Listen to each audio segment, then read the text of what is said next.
My knees have been bullshit since I was in middle school, so... So, anyways, with that bullshit to talk about as a segue, you guys will see that the loading page that you were all on is the cover of the last book you just completed, as well as a enlarged picture of Lee Sideneth himself. And I did not show these to you because it was pretty foreshadowing as far as what was going to happen. So that's I would never have thought that was Lee, honestly. I would have been like, wow, Dalsim is definitely throwing that guy off the stage. Well, so I think we Zombie Dalsim. You said Dalsim, and I was like, huh. Well, I'm not going to describe Lee as a monk when we get to him. And then we got to Lee, and there's another picture of Lee that unfortunately I don't have in the game, where it's literally him looking as evil as possible. And I'm like, nope, I'm not showing that to them. It's too close. It's too close. That picture looks like he's inviting Kevin for a good time. Hey, you want to go for a throw? Yeah, I mean, right? It's definitely like a... Whoever he's leaving, it's a I'll see you later in my quarters. If you know what I mean. Well, yeah. There's really no other way to have meant that. So there is all kinds of stuff to talk about, and I feel like I think things are just going to sort of flow into the next thing organically with this. So who wants to talk about leveling up if they are not introducing a new character? I am not introducing a new character. Okay. So do you want to start? Do you want to talk about what level 9 looks like for Kane? No. Oh. Oh, okay. Secretive. Weird. No, I haven't done it yet. Awesome. All right, we'll come back to you. Who is ready to talk about level 9, whoever? Eric is. Well, I can't. I've already talked about my level 9 before you got here. You should have come in earlier. Yeah, so it's been a real shitty day, so I don't want to hear any of that shit right now. So, well, go ahead, You've come to the wrong place for anarchy, brother. I'm just going to start deleting people from the game. Bye, bye, bye, bye. It's just me? That's cool. I'll talk to myself for 2 hours. I do that regularly. So you like playing with yourself? Any way you can. Any way you can. How many do I have? So, I gained a 5th level spell slot, which is nice. I picked a 5th level spell, but I'm going to keep that on the back burner until we need it. Secret. Okay. Secret. However, for an uncommon item, I chose the Mach Furimith Cittern. I have no idea what that is. I will probably never remember its name, but tell me more. It's another instrument of the bards. So now you got 2. So it has another 7 charges on it. And the spells that are on the Cittern are Barkskin, Cure Wounds, Fly, Fog Cloud, Invisibility, Levitate, and Protection from Evil and Good. Fly, Invisibility, Levitate, and Protection from Evil and Good are also on the DOS loot. Okay, and so these effectively are like a staff or a wand, but it's an instrument instead. Correct. Okay, so just casting those spells are actions, effectively. Yes.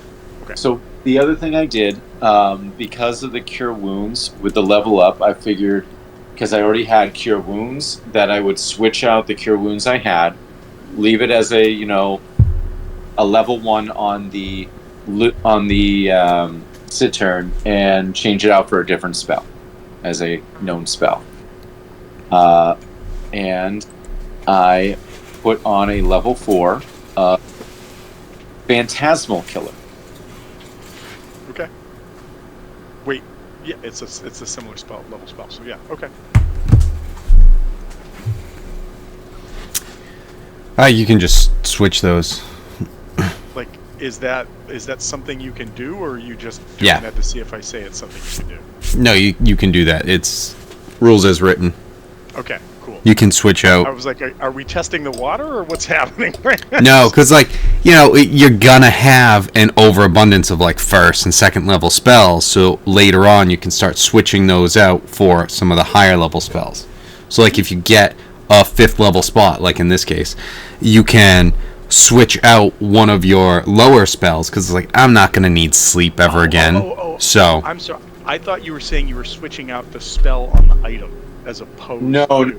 That's why I was like, Oh, that's something you can do. I don't think you can do that. Oh, actually, I'm gonna have Fireball since there's a lot of overlap here. So I'm gonna have Fireball at 1 charge. What I think was Cure Wounds, which would be at 1, 2, 3, 4, and 5 on my spell list in general. I would take out, leave the level 1 Cure Wounds from the Cittern on my spell sheet as a charge one, Gotcha. and instead switch out for something a little bit more, bardy. Okay. All right. I like it. I like to Barty. So, and Phantasmal Killer is I tap into nightmares of creatures, and they're frightened if they fail a Wisdom save, and then they have another Wisdom save or take 4d10 of psychic damage. Yeah, it's a cool spell, and in other systems it's even more intense. Where if you fail, I think the second save, you just die automatically. And then it also progresses up by for each level above 4th. Yeah, no, it's a cool spell. It's kind of a suck spell in the sense that like if they make the save, do they take half or do they don't take anything? It's if they save on a it's a sucker save. Like either I thought it was. Okay. All right. Well, I mean that's pretty cool. I did appreciate the pictures when I finally got to see them. It's always awkward when you look at your phone after you haven't had a chance to look at it for a while, and you see that you've got like 40 plus new text messages, and you're like, "What's been happening?" And then I realized that you guys were just chatting all day about this, and I was like, "That's pretty dope. That's cool." So, all right. So Venice, anything else that came along with? That was it. All I got was the bards only get an extra level 9 for bards is kind of lame. So just one extra spell slot, maybe up on the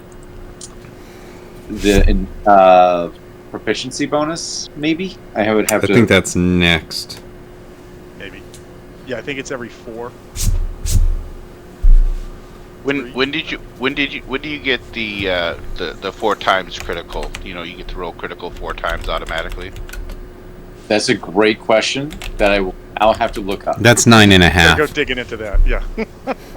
So because you were rocking that last game, so I'm just making sure that wasn't like an 8th or a 9th level. Actually, good point. Has anybody given Sylvanas the breakdown of what he did last game? No, I don't. Didn't he hide behind the door? was he not here? I don't think that's what he did. In fact, I'm pretty sure the blood trail says otherwise. Oh, right. Oh, yeah, I used him right. Okay. Yeah, that was the big thing. So there was, what was it? As we were coming out of the jail area to go deal with Lee, was he pulled in? He was pulled in. You were grabbed and pulled in by a squid? Giant squid? And you managed to turn yourself into a giant shark and annihilate the thing. Nice. Yeah, you did 50 points of damage with a critical. Awesome. Yeah, it was pretty good. So I was right with proficiency bonus went up for me from +3 to +4, and my Song of Rest went You're all right. 8.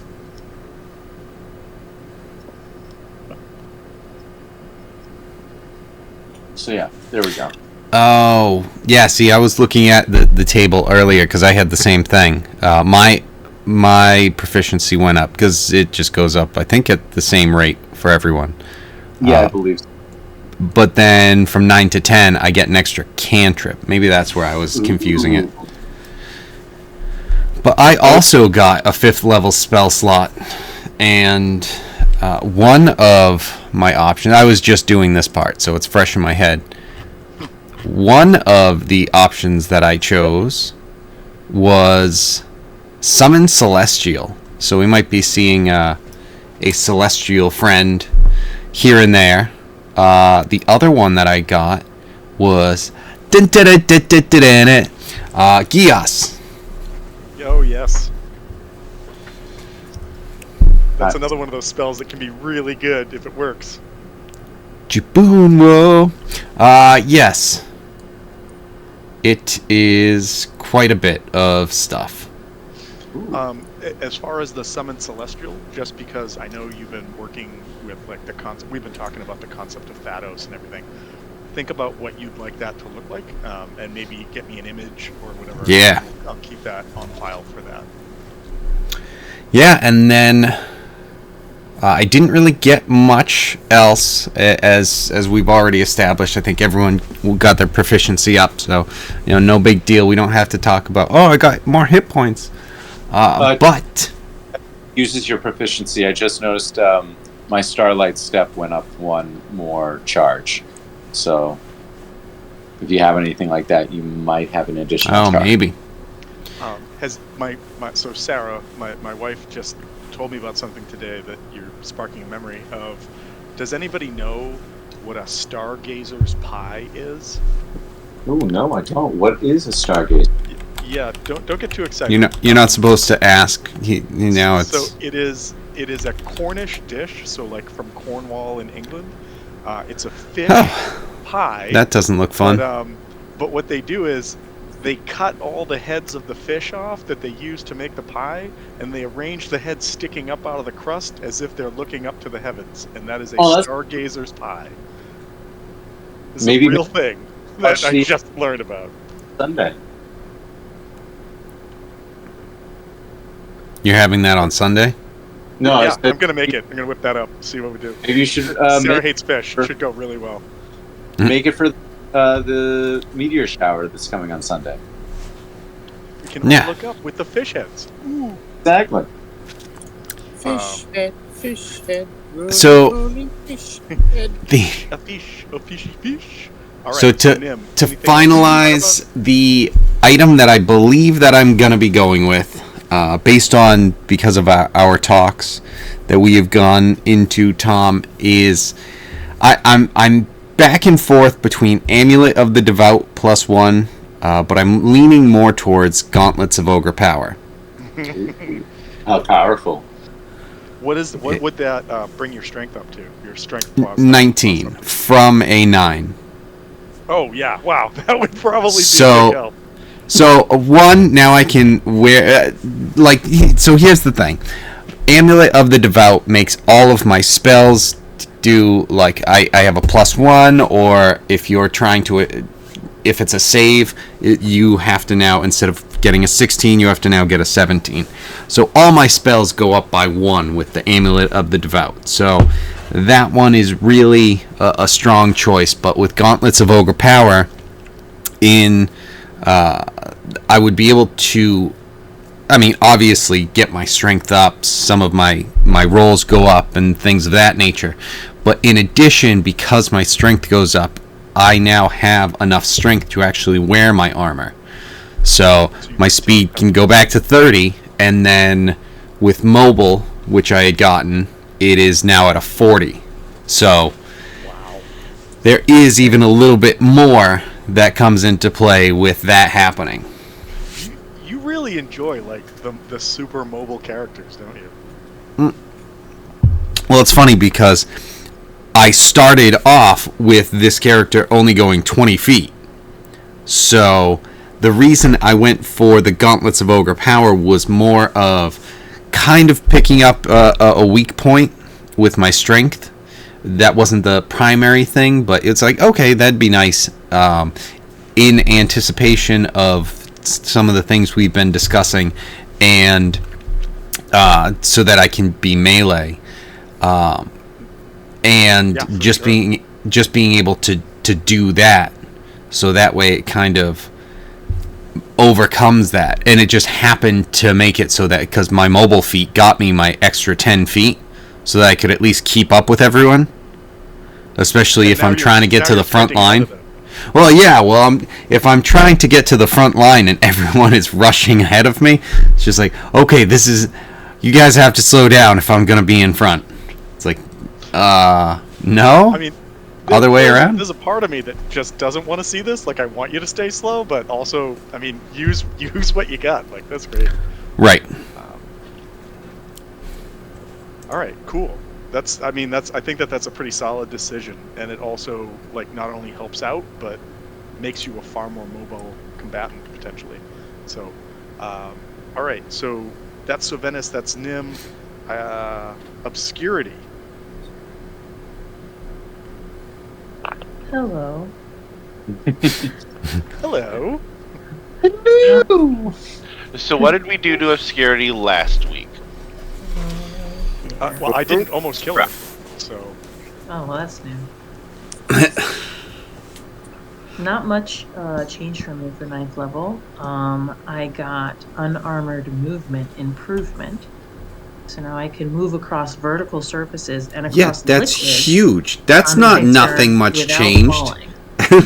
Yeah. That is huge. I don't You're like gonna any be of this. running across walls at Nim light is now speed. moving faster than she's ever moved, and Obscurity is running across surfaces that she Like should water. not be running across. So, yeah, gross. Don't Yeah. like I'm literally walking on water. Whatever. gross. But so then nobody's choosing a bag of holding thus far. Nope. So far, no. So I was thinking, there's so many things that I want. I know. So I was looking at boots of elven kind or cloak of elven kind. So that's like no sound, Those are bandage jump pretty stealth solid checks, right? Pretty dope for my character. But there was a broom of flying, so I was thinking about that. Right. Doesn't really go with my theme though. I could run across the water, or I could just sit on this broom. I mean, whatever. Right, exactly. Whatever. Unlimited amount of flying. There's also the headband of intellect, or intelligence, which I'm really kind of gravitating towards. Just because my intelligence score is so low, I think that probably has the most overall value. Yeah, or slippers of spider climbing, which might make this unarmored movement improvement also really nice. Oh, Slippers the Spider, great. They are pretty dope. Speaking from experience in a different campaign, they are fantastic. If Yeah. you'll remember, No, Tinker difficult- made you a pair of these. Yeah, made out exactly, of Pony. gum and actual spider webs. Yeah, he made a pair for Pony. Yeah. And did anybody notice the necklace of adaptation? So, like, it allows you to breathe unaffected in poor conditions like poison or gaseous fumes or like fire forests and stuff. That would have been so good last book. Right? So I don't know. We're still burning, so I thought maybe that would be helpful. You've been in a rainstorm for the last like 3 weeks, and you're like, we're still on fire. We're still on fire. We're literally still on fire. You'd think it would stop at some point. Yeah, you would think. You would think. Yeah. So I am probably gonna do the headband of intellect, but I'm not 100% sure about that yet. Just activate. Okay, cool. And that's it for me. All right. Mirajor, I hate to ask you to repeat yourself, but could you repeat yourself and tell me about your character? I did decide to go ahead and bring a new character. Cool. All right. He is a FWT character. He has one job, and that's to fuck with Tom. Oh, okay. Because I'm like, I don't know what book FWT is, and I'm like, oh, it's the best book. Fuck with Tom. Gotcha. Okay. Gotcha. Yeah. Now you know. Yeah. And knowing is half the battle. G.I. Joe. Nice. Real American hero. I mean, he's pretty much a standard abjuration wizard, warcaster, and resilient con for my variant human feats, so I can Good luck on the concentration rolls. And so I was thinking today at one point about this. If you're bringing a new character in, I think just because of the concept of making them of similar like items and whatnot, that you probably should have like the uncommon item as well. Just like you weren't part of the heroes team, but if you're joining up, I think a No, few things kind of I basically won a luck stone off gambling with this rabbit dude in the bar. okay. It wasn't so lucky for him. I guess he hadn't attuned to it yet. All right. Do you want to do like an RP session where you're introduced to the party, or do you just want to describe how maybe Mirajor passed that torch on, or that intro happened? No, he lost it in a game of cards. No, I mean the new guy to the party to go adventure with them. Passing on the position, not the stone. Yeah, But passing the stone just sounds so much fun. it does not, from what I've heard. It does not. Unfortunately, I don't have a backstory or a role play. No, A that switch that's out of that route. I'm totally fine with it. I was just thinking that like if there's a interesting thing or a happenstance, we could say that you guys are introduced at the Lyceum, because you're going to get introduced to the Lyceum, to a meeting at the Lyceum as this book starts.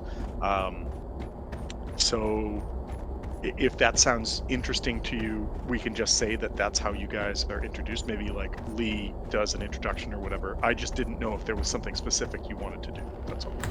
Yeah, I don't know that I want to hear any introductions from Lee. I'm sorry, Simon. I'm sorry, not Lee. Yeah, the eviscerate. Oh, does anybody want to tell the folks that weren't here last week what happened to Lee at the end of the fight? We parted on good terms. Remember the story I just told to Eric? That What the shark did to the squid? right. Oh, yeah. Cool. Yeah, only it wasn't the party. It was the winds. After he called out, Master, help me, and apparently Master didn't. Apparently mastered Yeah. that. Master Like Master 51 blasted him is what happened. Okay, cool. Abjuration Wizard Luckstone. What is your character's new name, or what is the character's name? Mirajor Jr. MJ. No. MJJ. Mara Jr. No. Pywent. Mirajor. Went. Went. Just because, hey, it's there. Pywent. Went. Okay, cool. Point. And I was gonna start calling you George. what George like is what- fine too. what species or race is Puent? He's human. Human. Okay. I was Yeah. gonna go with. I was gonna go with Owlin, but I was like, that extra feat to go resilient con looks really good. Sometimes just being a human is pretty cool too. All right, nice. All right. I'm Feeling gonna give feeling especially speciesist today. I was Fair. gonna talk crap, but it's like, oh wait, no, I'm a human in this one.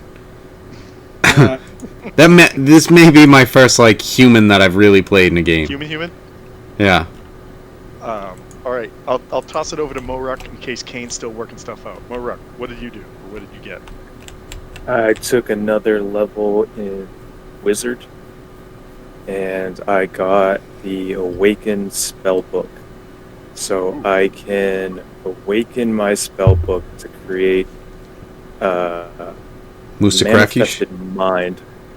What is Almost. this? I love Not this. quite. What did this do? I summon a tiny, ghostly cascade of text that can float around, and I can see through this manifested object. It has dark vision, I can communicate with it telepathically, and then I can also see and hear through it. So I can summon it once per long rest, and then I can cast spells from the manifested mind equal to my proficiency So modifier. it's almost like a So, familiar that you can cast spells from? Yeah, essentially, it's an object, and it also sheds dim light 10 feet, but it doesn't really have hit points and things like that. I think it said, where's the word for it? I don't know if it's intangible or something. It's like hovering in unoccupied space. Echo-minded, yeah, it's intangible, and it doesn't occupy a space, so whatever space it's in, other creatures can just go through it. Everything just goes through it essentially. But it might be a really good tactic to send it first. Yeah, Because yeah, it it can. trigger something. So yeah. It does shed light, but it might be able to see things and whatnot. It doesn't really have a stat block or anything like that but No, that's pretty cool. it, Just as long there's no way to destroy it, right? Like nothing gets. I'm not asking because I want to. I'm just saying like does physical damage hurt it, or does spell damage hurt it, or anything like that, or it's just there. No, it just says it's intangible. It doesn't give me any stats for that. The only way for it to really disappear is if it gets too far away. So its maximum range is is 300 feet, and it does take a bonus action to move it. I feel like you just ripped your eyeball out, and you're doing the arcane eye thing that Dolan's character did in Rime of the Frostmaiden now, just minus ripping an eyeball out. Just like, Yes. yeah, send that ahead, see what's Yes. going on. Okay, that's pretty cool. I've never heard of this thing. That's So I pretty awesome. can send it to different places. It can pass through creatures, but not objects, so I can't send it through walls and things like that. But it can go right through creatures and stuff. All right. So if Snorlax is blocking the way, we can go through that. Otherwise, Okay. All right. yeah, a door, no.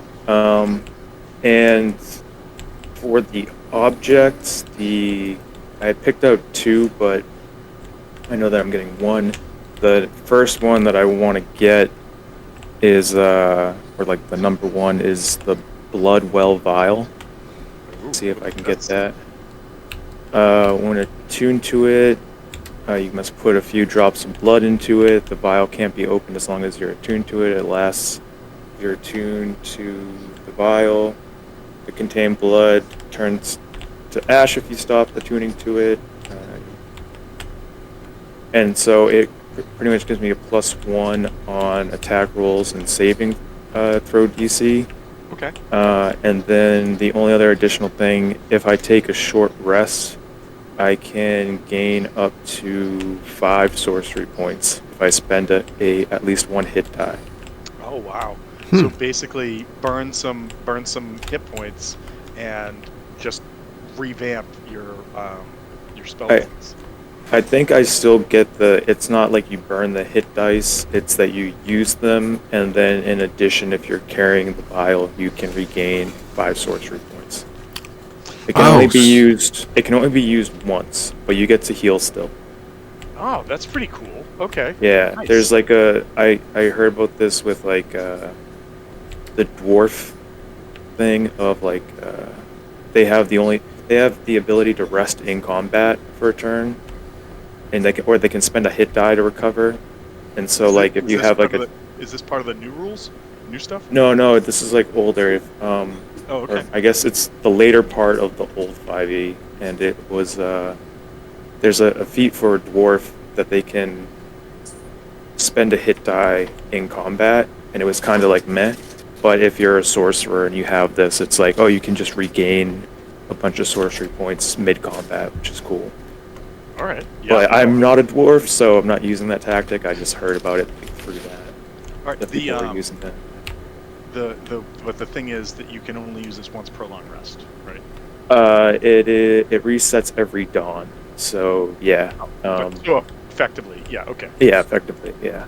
Okay. No, that's really interesting. Okay. Neat. I like how everybody's like kind of building upon their either what their weak points were, or really kind of like pushing some of their stuff. This is interesting. All right, Kane, have you come down on what you've got going on? Yeah, I'm done. All right. So, first of all, how bad do we need a bag of holding? Because it didn't seem like anybody took one. No one did take one. I don't think it's absolutely crucial. I think it was just that'd be really nice, but All right, well, if it's not crucial, then I'm not going to take it. But yeah, it's if you crucial, I have will. if you have something else, everyone else went selfish. That's fine. All right, so 9th level means 8th level is paladin, so I get a stat increase or a feat. So I took the sentinel feat. Nice. Nice. Nice. I mean, I don't like it, but I like it. And I figured I would go with the sentinel shield. Oh. Ooh. That's cool. Good combo.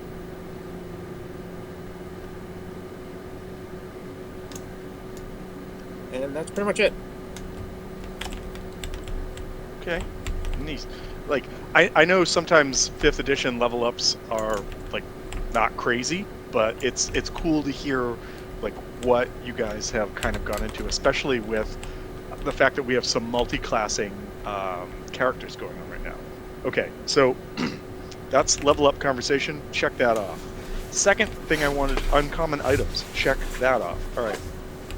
One of the things I want to talk about, just real quick, for Quent and Mirajor, Mike, know that Mirajor still exists in the world, and if ever you want to bring Mirajor back, I'm happy to like do that.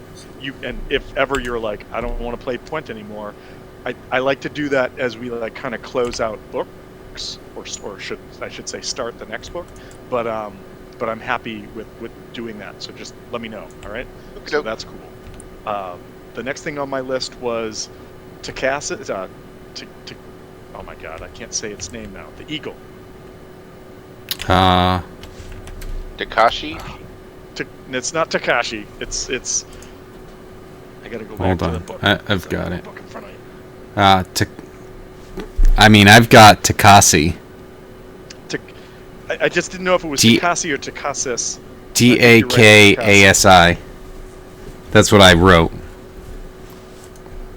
Hang on. I'm just double checking.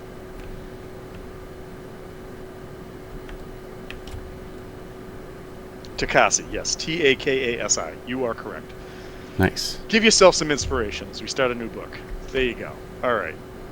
I'll be using so you're gonna it keep against Takasi. I think that Takasi will she will agree to accompany you and to travel with you, but I'm going to say that she has not been fully convinced of your the goodness in your hearts. Let's just leave it at that. And I say that knowing full well that there is a member of the party right now who has no problem murdering foes that have given themselves up. So we'll see how it goes. We'll see how it goes. But you have a giant eagle, which means I should probably give you the stats. I'm just going to throw them over there. It is Takasi's stats are the same as that was stupid. Display in virtual tabletop. I was hoping the rules would pop up, but basically, if you look at Giant Eagle, it's what's in the book.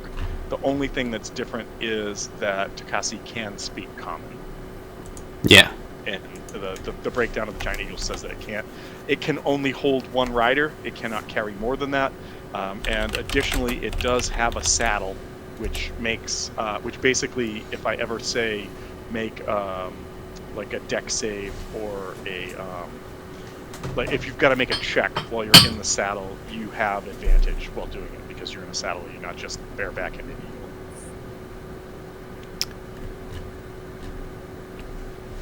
I'm gonna leave it at that.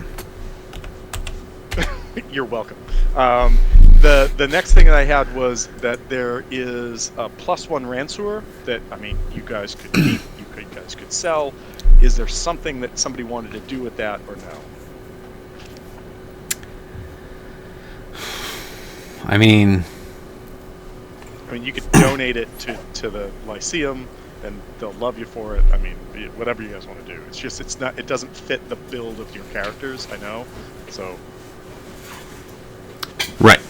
I mean, I increased my strength, so it might be something, but it's like I do have a mace that I can use anyway for melee at the moment. So, not that crucial for me. And then we've got new sorcerer, old sorcerer, monk, maybe the monk. She's enjoying hitting things though.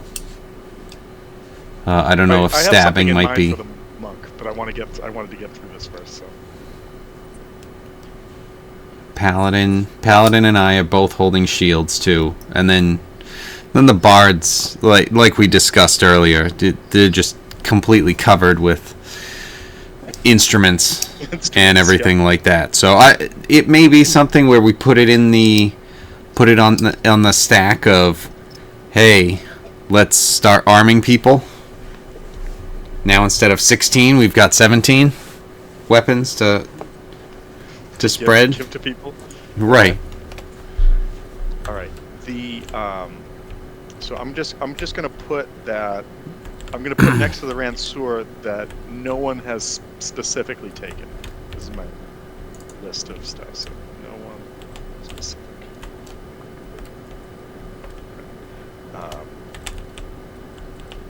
I know that one of the things that was discussed last week, specifically when Takasi came in and sort of introduced themselves and laid the Ranseur down and explained that Laura Beck had died rescuing some 30 or 40 people from the storm, that Nim had sort of decided to like mount up and take off, and that kind of led into a number of things. I'm happy to talk to that, but do people want to try to maybe report back to the Lyceum and rest before doing anything, in the sense that some people are pretty beat up, some people are down on resources. The Eagle can only take one if you're going to go. I know that people have found items that provide fly, but that means that they probably rested and then over the course of a week were gifted these items by the town. So yeah, I mean that's what I figured. We would be going only once we're ready, sort of thing. Okay. I don't think it. I don't know that it has to be immediate unless there's anything that comes up. But I think that definitely, worst case scenario, at least the next day, probably. Let's figure out let's at least get a long rest as long as the time's available. If not, if it's something where they start to make moves, then we deal with that as it comes. But okay, so I think that since you guys are heading back to Sequin, and the most likely place that you will go is your home to rest, I'm assuming, but that yes. Sounds right? Yes. I didn't hear anything, I'm sorry. Yes. Yeah, yes, okay, perfect. So the majority of the damage from the storm was along the coast and the harbor itself, because you guys put your house kind of close to the harbor, because that's what Sequin is. Also, let's get off this map and bring you guys back to the Sequin map. No, why did it just do that? Just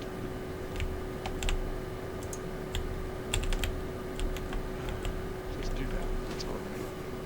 And also, let's stop playing the prison song. Let's play something different. System of a Down. Let's go back to some tavern music. Dun dun dun dun dun dun dun dun dun dun dun dun dun dun dun dun. They're trying to build a prison. All right, I'm done. All right. So you guys are back in Sequin. and I believe your house was somewhere down around here, right? Where are we? So Lyceum is right here. Can people see the arrow that I'm drawing? Yes. Okay. And I thought you guys had said that you built your house somewhere down around here. Or that's where I had said that your house was built. Yeah, I mean, if that's where the house was that we could get, that's fine. I know we were trying to stay close to the 5 and everything like that, so. All right. So there is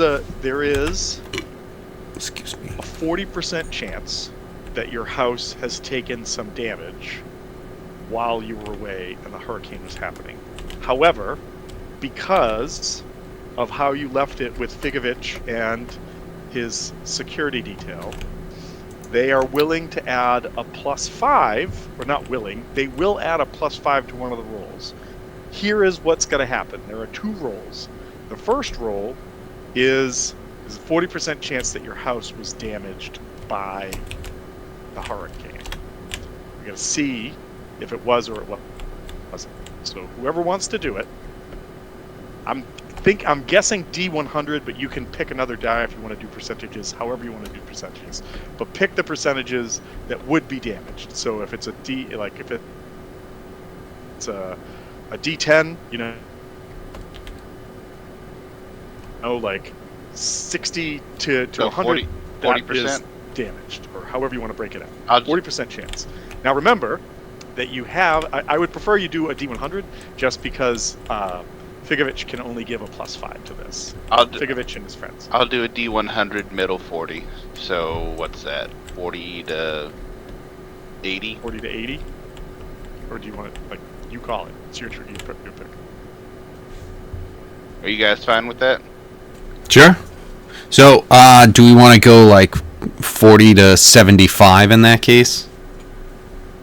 Well, you can choose to use the +5 after the roll, because if your house is damaged and the 5 won't change it, you can then save the 5 for trying to alleviate how much damage is done to your house. Okay. Rolls. Well, if we're going to do that, we'll just say the bottom 40%, and then we can makes that addition easier. So bottom 40%. So if it's 40 or below, your house is damaged. If it's above that, your house is fine. 78 bitches. So you guys, your house is fine, and not only that, when you guys get back to rest, it just got cleaned Figovich by it. has like the fire's lit, and there's coffee in the pot. There's like sausages on the stove. Like he's been prepping for you to get back, so you have a good time as you walk in the door. Told him. Nice. All right. And as you're kind of getting back and people are piling in the house, obscurity, you notice a familiar-looking raven sort of hopping on a barrel near the outside of the house.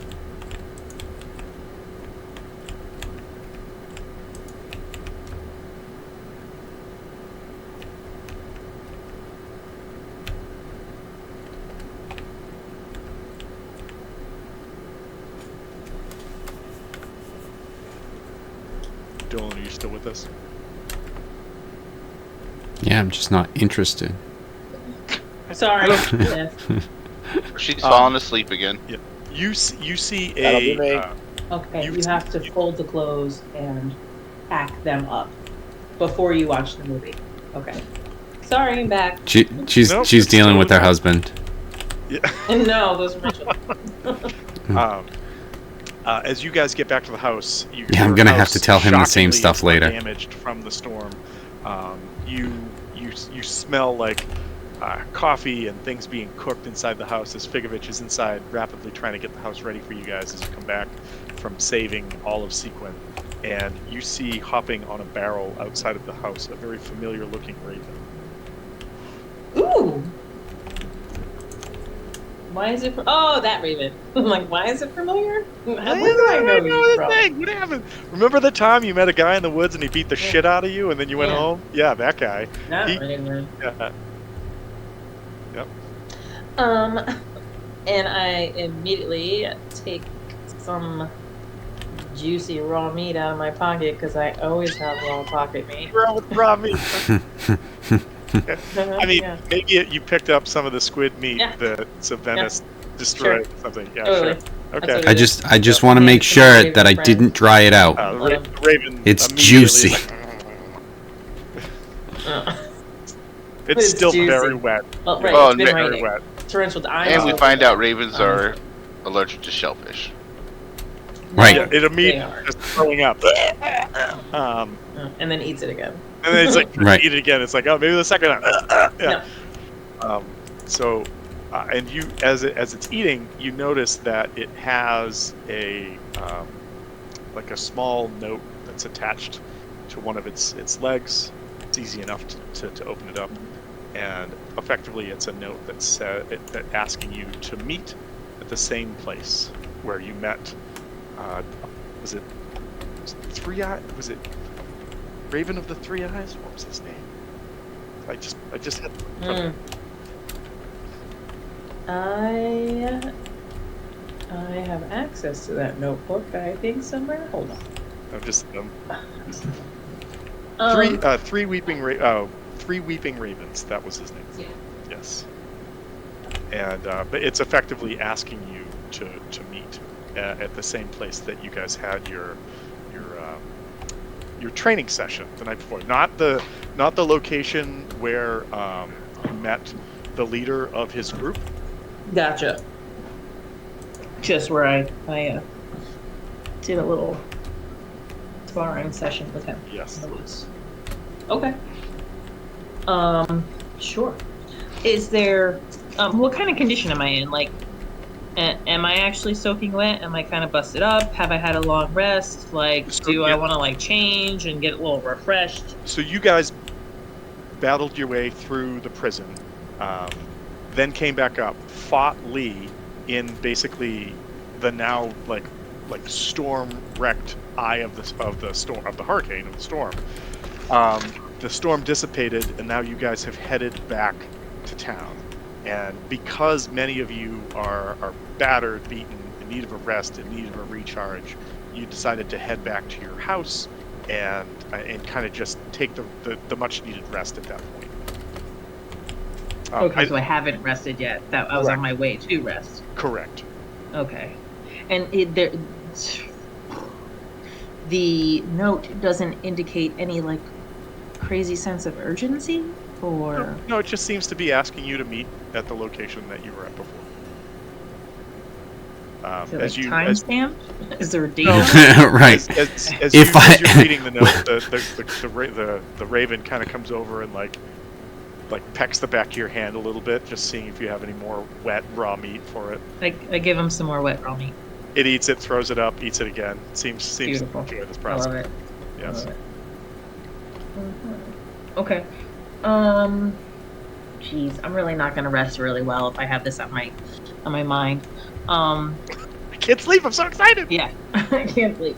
It's like Christmas but night. I might as well just stay raggedy and tired. And it's definitely in the same handwriting. I'm really good with handwriting. It's in the same handwriting. Yeah, as no, the I'm not previous playing a game Okay. on you right now. Okay. It is 100% that. Okay. I'm gonna ask my girl Nim, or if anybody else wants to come with, or I'll go with my own if nobody wants to. Hey guys, we're all kind of beat up, but this guy who's pretty dope just sent me a letter. Anyone want to come with me? Oh yeah, no, that's we exactly how I say it. the girls need to watch out. Make sure it's like no. I'll definitely be heading out there. Cool. It's like when you're at the club, you always go to the bathroom together. Exactly. You know, check You the know how it drinks. Yeah.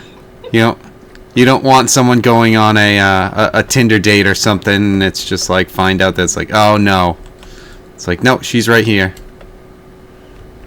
You always have your backup. All right. I just know that I don't have to deal with that stuff, and it's just like wow. Thank goodness. I'm probably pretty hungry, and the food that what's his butt Figovich. Francois is making. Figovich. What's his butt is good too. Yeah, Figovich. Oh, there he goes, Judson. Yeah, it probably smells delicious. So I'm gonna at least take some pocket Grab bacon it to for go. the road, and anything else that's transportable. And Burning if your the Raven hands. is still outside, I'm Pull it gonna off throw the stove. him a piece of bacon too.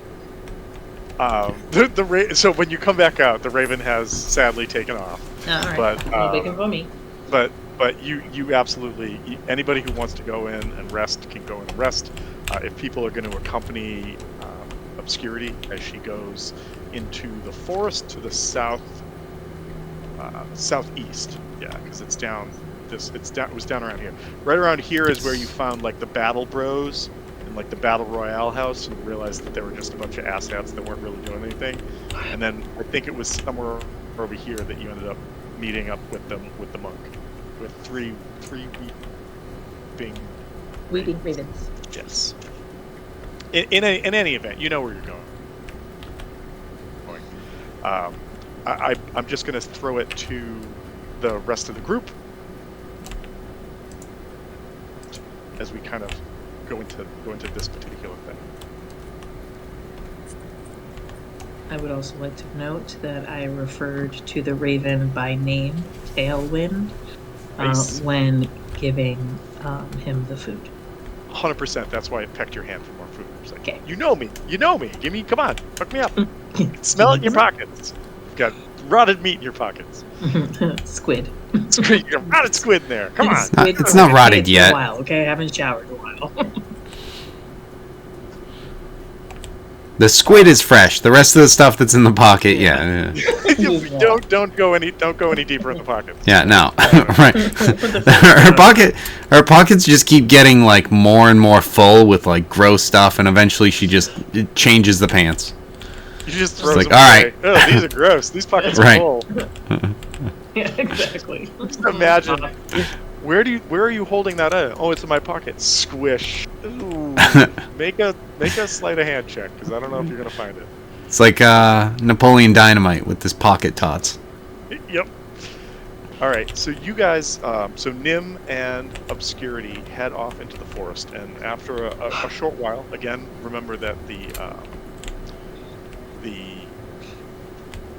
the storm has stopped, right? Like it has abated, and for the first time in what feels like weeks, if not going on a month plus, because you guys were trudging through that weather the whole way down through Dason to Sequin.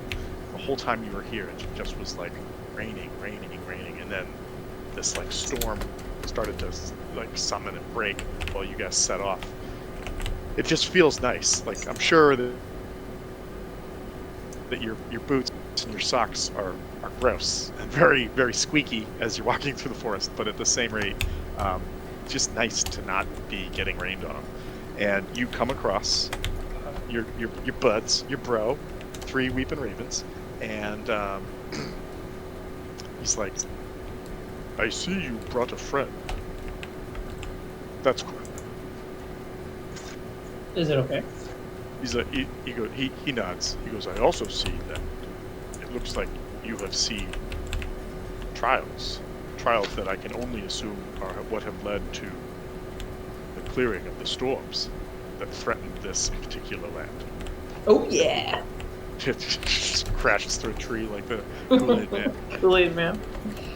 He kind of nods and he goes, I believe you are ready to continue on your path, but if we do not train ourselves and test ourselves, we cannot ever get better. And so with that, I would like to present you with these. And he kind of reaches like behind like himself, like behind like the robes that he has, and he pulls out a set of nunchucks that seem to be made of bone and iron. They look like carved bone, but they have like iron wrapped through them. And then they're like, the bone is somehow highlighted with it. You can't tell if it's actual silver or if it's just like silver colored. the ends of them look like ravens' heads, and he just sort of like holds them out with his left hand, bonded together so that the chain that connects them is just kind of dangling in the air. He says, "Know that these are a test, and should you pass that test, there are more lessons to be learned."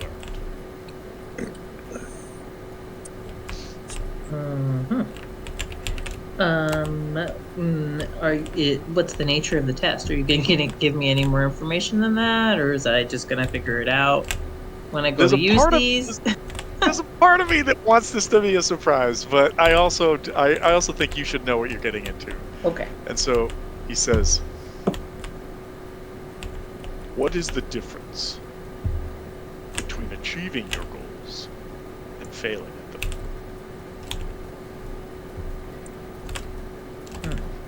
Is this a riddle? Should I answer this? You can. Yeah, sure.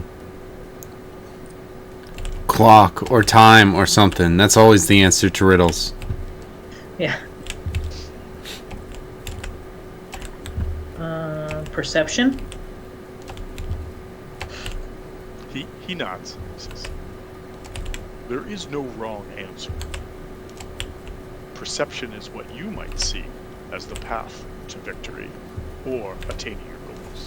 Others might see skill, and others still might see patience or a clock." Fucking Kevin.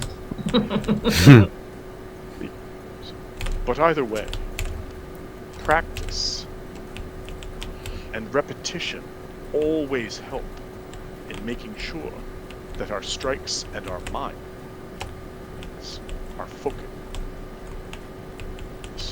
on getting from where we are to where we wish to be. And so he effectively will tell you that these are training nunchucks that reward you or penalize you. Here's what happens.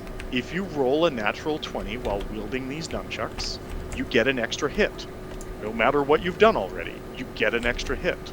So how many hits can you do with your with spending a key point? Is it 4 at this point? 4. If you roll a nat 20, you will get 5 hits on that turn. If I roll 2 nat 20s, I'll get 6? Correct. Every time you roll a nat 20, you get an additional attack. Okay. The downside Jen just got is, exploding die. if you roll a 1, you hit yourself. And you hit yourself and do the damage that you would have done otherwise to yourself. Okay.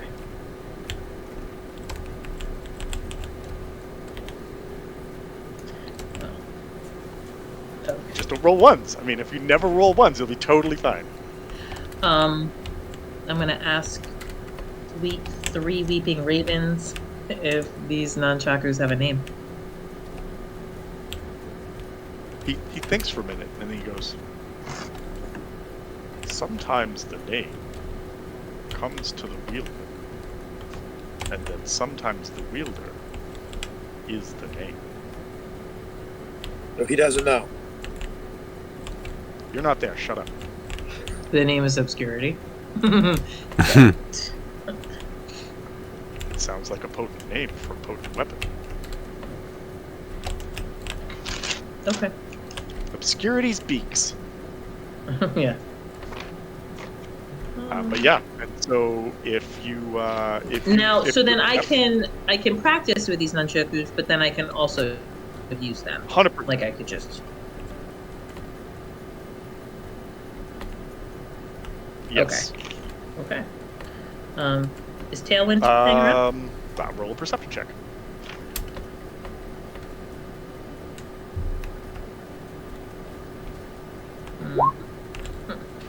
You don't see Tailwind. Okay. Okie dokie. Does Weeping Ravens have anything else for me?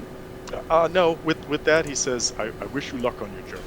Something tells me we will meet again at some point, just not right now. Should hope so.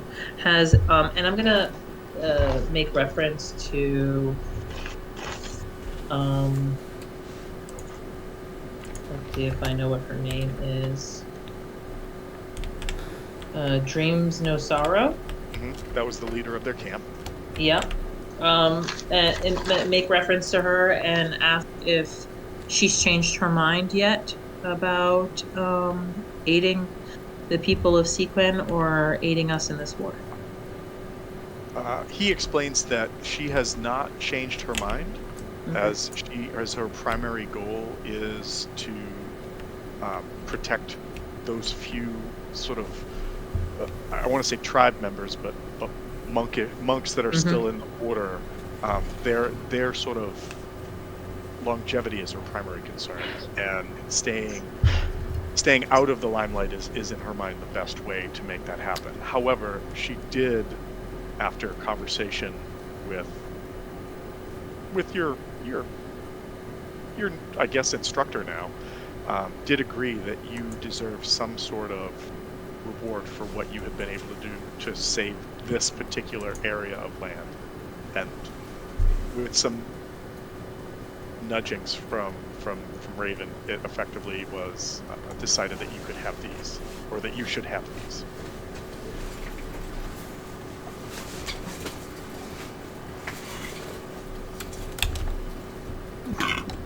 Excuse me. It was a sort of a mutual agreement. Like, you raised a strong point when you met with them, as far as, like, staying hidden doesn't help anyone but yourself, and if the forces of Richessia descend on here, if you're not aligned with anyone, how does that help you? It doesn't. It cuts you off.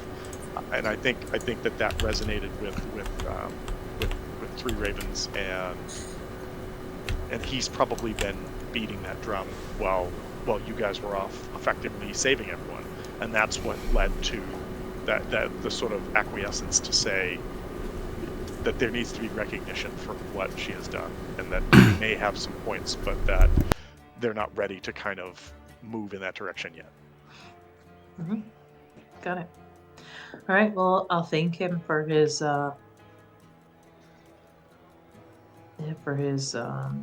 support and his faith in me, and I plan on not letting him down, and I commit to using these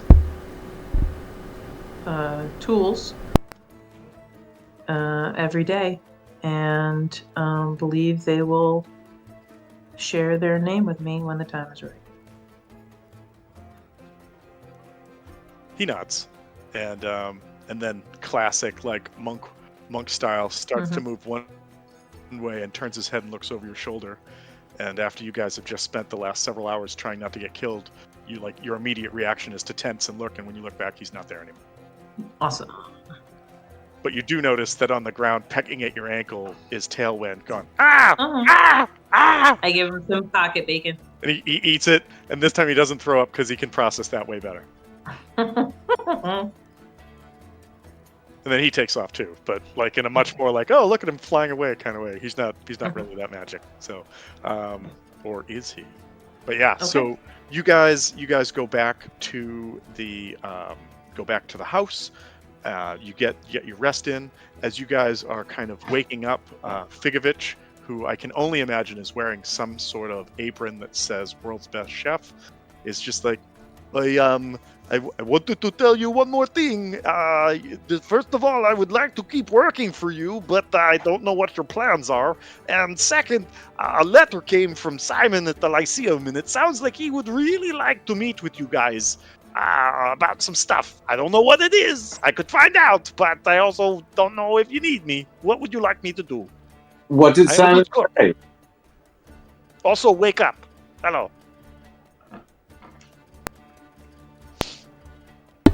Eric was so excited about that one. I was.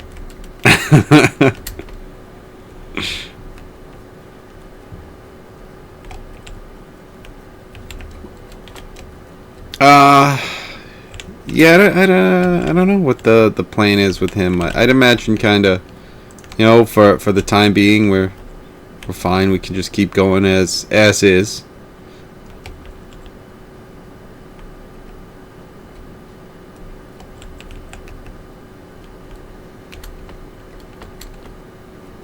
oh, he looks real dejected. He's like, all right, all good things must come to an end, I guess. But all right. What is he Don't here? forget, Simon would like to see you. Just saying. Yeah. I literally just said that we'll continue like things as they are right now. So I don't know why you he's. cut off, and I'm sorry. You cut off, and then all I heard was, it sounded like all things must end. So I was like, oh, all right. No, you said that. Oh, okay. But okay. no, all right, it was like a no. I mean, for the time being, we can just keep things as they are. Okay. So he looks much happier. He's like, also, do you want me to just? I'd be like to doing keep the working for security you. and the Okay. ear stuff? What's that? Ear stuff? Keeping my ears open to tell you things that are happening. Oh, okay. Yes, I thought we were adding another thing to the list, but yeah, no. I do the cooking for free if you want me to do that too. No, I mean, yeah. I don't want to do the cooking, so unless someone else is interested. He just points to the apron and smiles widely. I'd be surprised if the apron didn't say "kiss the cook" or something like that. Maybe it says it like on the back, so you see it like when he turns around, but the front just says like #1 chef. Wait, what kind of apron is that? What aprons have a back? That's just called Aprons pants. go around your sides, and sometimes there's Oh, a the back Johnny pocket. Coke? Apron? It's a listen, guys. We live in a world of magic. It's a magic apron. What are you talking about? It's like a hologram on the back of him that says "Kiss the chef" in different colors as he turns. Nice. But all right, so I think what I'll do is just say, is there anything else that you guys want to try to accomplish? Are you going to head to the Lyceum? What do you want to do? And also, while you're thinking about that, I'm going to run to the fridge and grab a beer, and I'll be right back. Yeah. So I think we're just going, right? But I don't know if anyone has any other thoughts.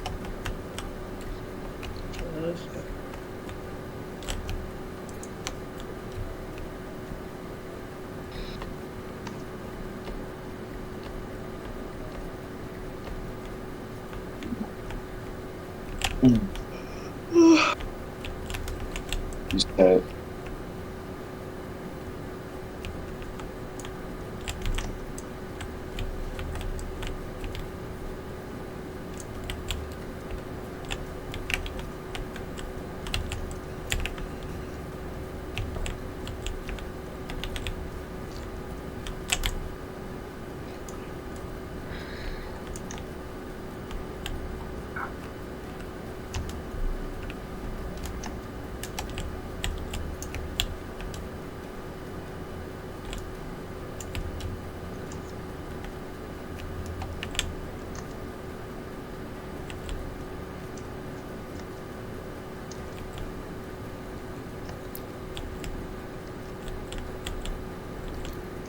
Do we have any people that anyone is thinking of that we might want to start looking at getting armed, like we were saying a little bit earlier?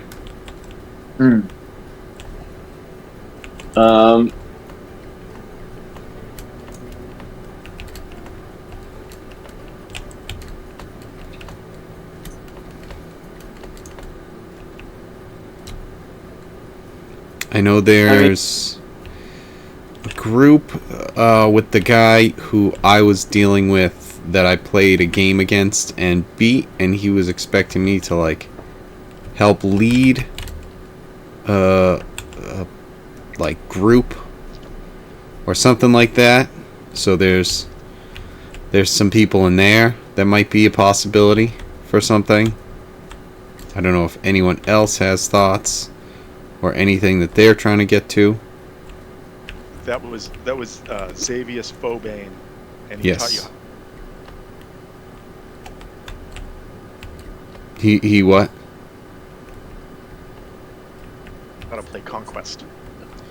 No, I think I taught him how to play. Just for some of the other, like, one of the other things that was, I don't want to say it was hanging over everybody, but one of the other things to sort of maybe discuss is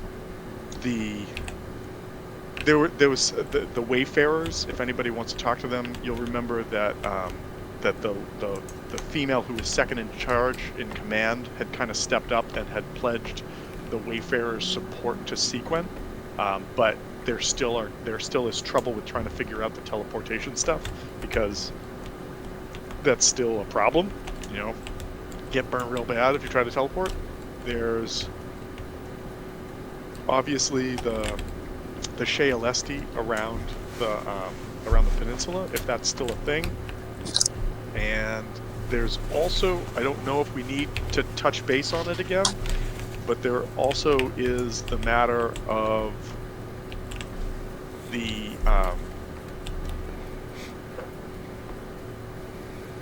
you know what? I don't know if you guys have put this together. Everybody just roll me an intelligence check. And yes, if you have a new item that gives you a bonus to your intelligence, then Oops. then you can include Got it. Sorry. Hold on. One. This is it. Ooh, even worse.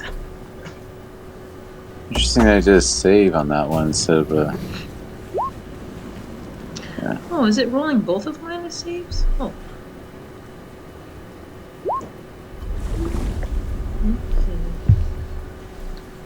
I like this new guy. It's a save. Oh, wow. Oh my Wow. god. Well, We are really dumb as a group, except for Wes. Well, he's got an outside perspective. He sees it. He's not caught up in the middle of everything. So as we explain to him the situation, he's like, "So this? it happens to be in the house that we haven't determined Oh yet or why. shit! It's Yeah, like, probably. oh, yeah, you God, how'd we miss that? should know about that shit. We're So- smarter than this, aren't we? One of the... Go ahead, sorry. Oh no, I was done. I think technically I did not. I was just trying to figure out why it was doing intelligence saves when I was hitting my intelligence score. But it's the same. It's still a +4 regardless if it's a save or not. So my first one was a failure. It was a 7. So ignore the last one and the second one. Well, I think narratively, just because I want to, I do want to develop this to see if this is something that you need to do anything about. Is when Obscurity went to check out the Battle Royale house and the Battle Bros, and then met with 3 Weeping Ravens for the first time. Everybody else went to a brothel, and one of the things that You can't you prove guys that. discovered along that path was that there was somebody named Paradigm Dogwood that was basically biomancying people for the Oh, brothel. yeah.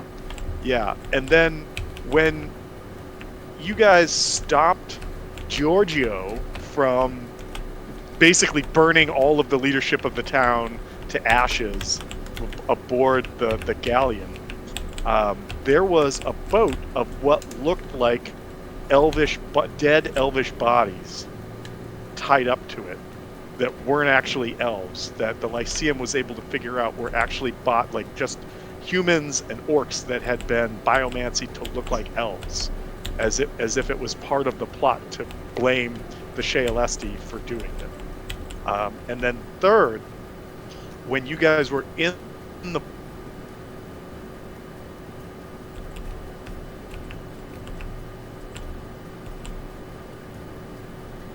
prison, like northwest corner, like the green circles. Yes. Yes. Okay. There were initials on that of PD.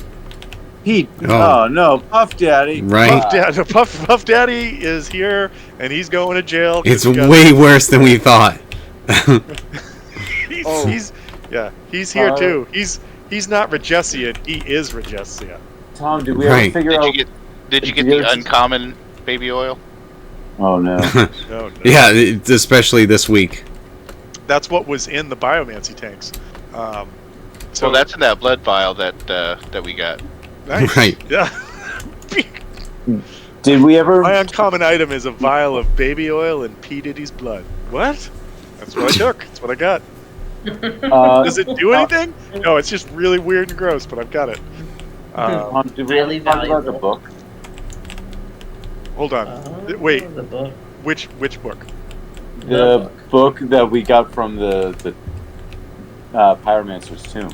Yeah, the book you keep refusing to tell him about. That That's book. true. Yeah. That one, yeah. So Instead of the ring.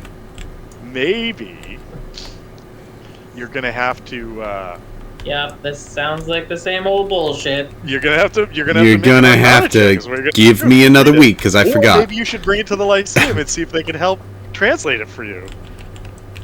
Mm-hmm. Oh.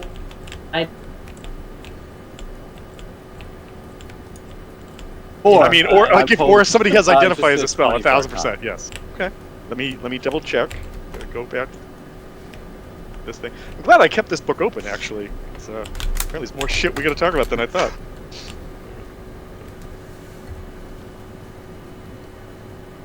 Okay.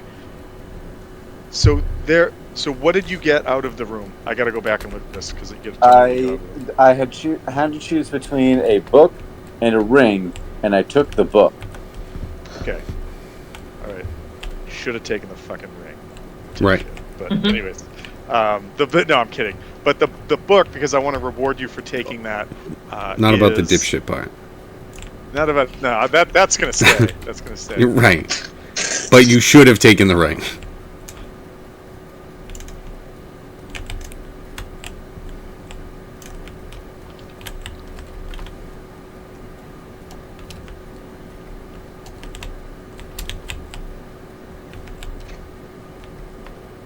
Okay. The tome is a tome of understanding. What is a tome of understanding, you ask? It is Yeah, a book. but It is a book that contains intuition and insight exercises, and its words are charged with magic. If you spend 48 hours over a period of 6 days or fewer studying the book's contents and practicing its guidelines, your wisdom increases by 2 to a maximum of 30. The manual then loses its magic, but regains it in a century. Oh, one of these. Yep. ooh, so I can spend 48 hours learning shit to become extra Well, wise. so they make this much easier in this edition. So over 6 days. Over spend 6 Sounds 48 like hours. obscurity needs to.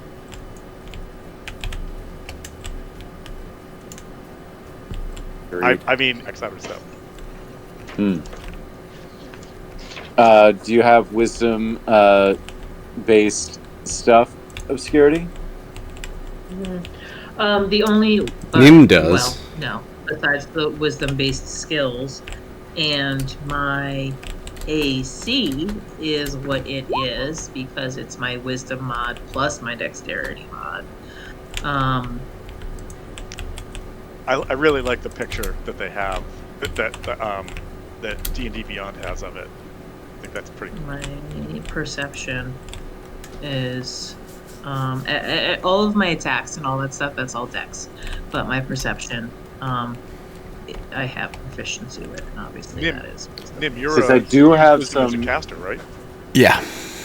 I also have some wisdom wisdom saving casts as well. So that's why I Yeah. asked. I do not.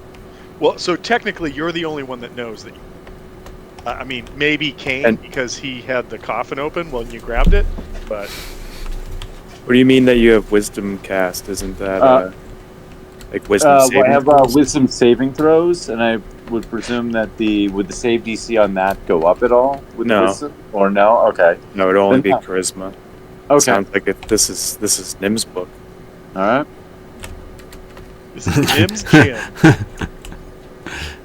Nim, Right. you getting all the shit. Other people getting you're lit on right. fire and getting burned, and you're getting Well, I the, guess you're what getting the happens reward. is we just had to go through 7 campaigns where Kevin didn't get anything. And now we're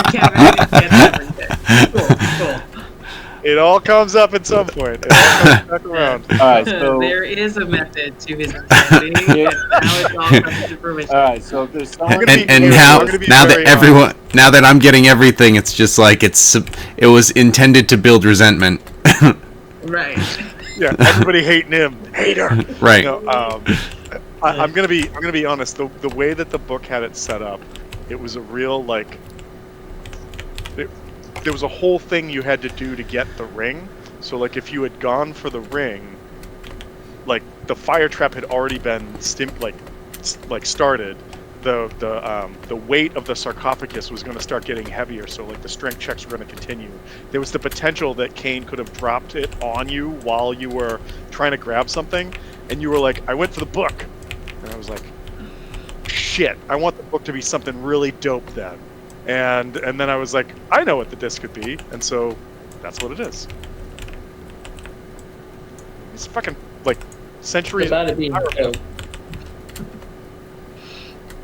I mean, okay, wait. To be completely fair, I was really hoping someone was going to fuck up twice in a row, Savanus, and you were going to get dealt 20d6 points of fire Holy damage fuck. around as the lava poured in through the ceiling. And then you'd have to make it to the next room where a trap would have triggered and potentially take it wouldn't. again. And you were all doing this while people were fighting the what the fuck are they called? The Inquisitor in the next room. And I'm like, this is gonna be great. And you're like, no, I open it. I'm fine. I know. I got all this. I'm the best. All right. Do you want to know what the ring was, or do you want to sure. not know? What was the? I mean, ring? I definitely do. Yeah. So the ring was also pretty amazing, and it was a ring of fire elemental command. Hmm. Also, All we while need is wearing fire the ring, elemental you're immune now. to fire damage and can cast Burning Hands, Fireball, and Wall of Fire with charges. Damn. Yeah. Yeah. Well, I already have Fireball. Okay. Yeah, so it's probably it wouldn't even be worth it. It wouldn't even be worth it. Yeah, I mean, you're I could right. Just cast Burning Hands. Once, Immune to fire Fireball damage, twice, but I have Wall of Fireball, Fire as many so- times as I fucking want, every day, no spell slots expended. It sucks. It sucks. It's whatever. Plus, fire doesn't hurt me. Yeah, it's whatever. It sucks. It totally sucks. I already Did you have do that anything though. off of the You already have the, fire doesn't hurt guy you. we were fighting? The The Inquisitor? In that protection room? from energy is Yes. only fire off of Doslu.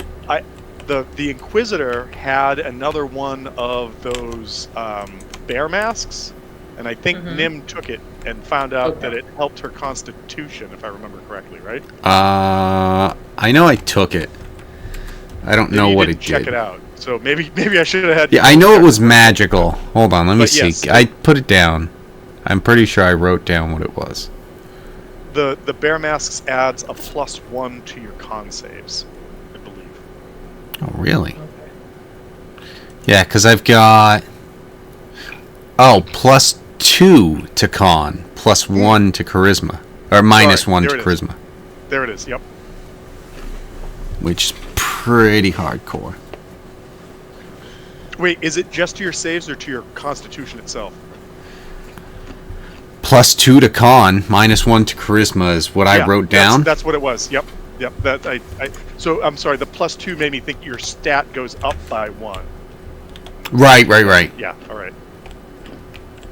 Yeah, the cool way that D&D is Okay. And made then, out. Was there anything else like? Sorry, you cut out.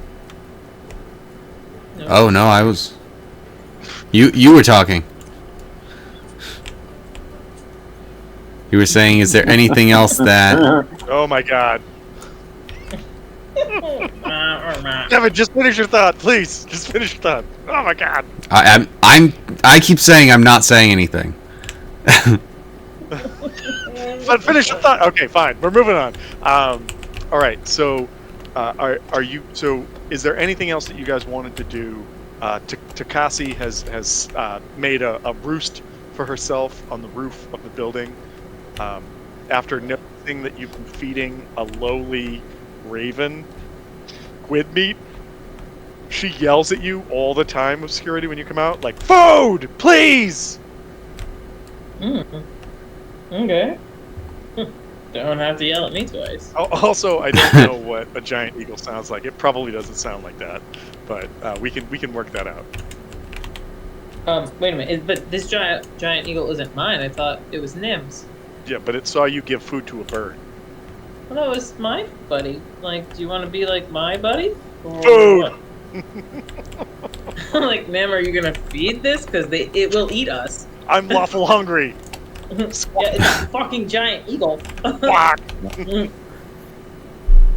What are our plans to keep the eagle fed? Well, also the Well, it's not eagle totally is still. domesticated. It can just go eat, the right? eagle- Like, Right, the it's- rabbit cleaned up. it's an eagle. 100% self-sufficient and will go get Okay. its own food. Yeah, no.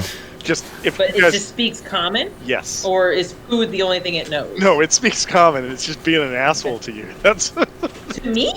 Yeah. you fed a bird and then didn't feed it. It's mad. Even though it was there, and it's not gonna want a pocket There's a squid. wait. There's a giant eagle on the fucking roof, and you're feeding a crow on the side alley, and it's like, hey, Yeah, what are you doing? like God, like it's gonna want to go get a horse, take one of the sheep from the field. Right. You start getting, okay, it's lawful good. I was gonna say you start getting reports that like kids are missing, but no, it would not do that. It's So it has such a Also, high if there's anything standard. we want to get rid of, any bodies we want to take care of, like we know where they could go. the bird's like squawk. That's strike one. What? Jesus Christ. Listen, Just Takasi wait comes till the with dragon whole- shows up. Takasi Where's has Harvest Moon when we need her? Takasi has a whole list of things that will make her a bitch. So just saying. Great. Nim, handle it. Food. For fuck's sakes, what did we do with Lee? Eric. Fucking. You didn't do anything with Lee. The winds ripped him apart. Yeah, but then he was eaten too. Oh. Mmm, tasty.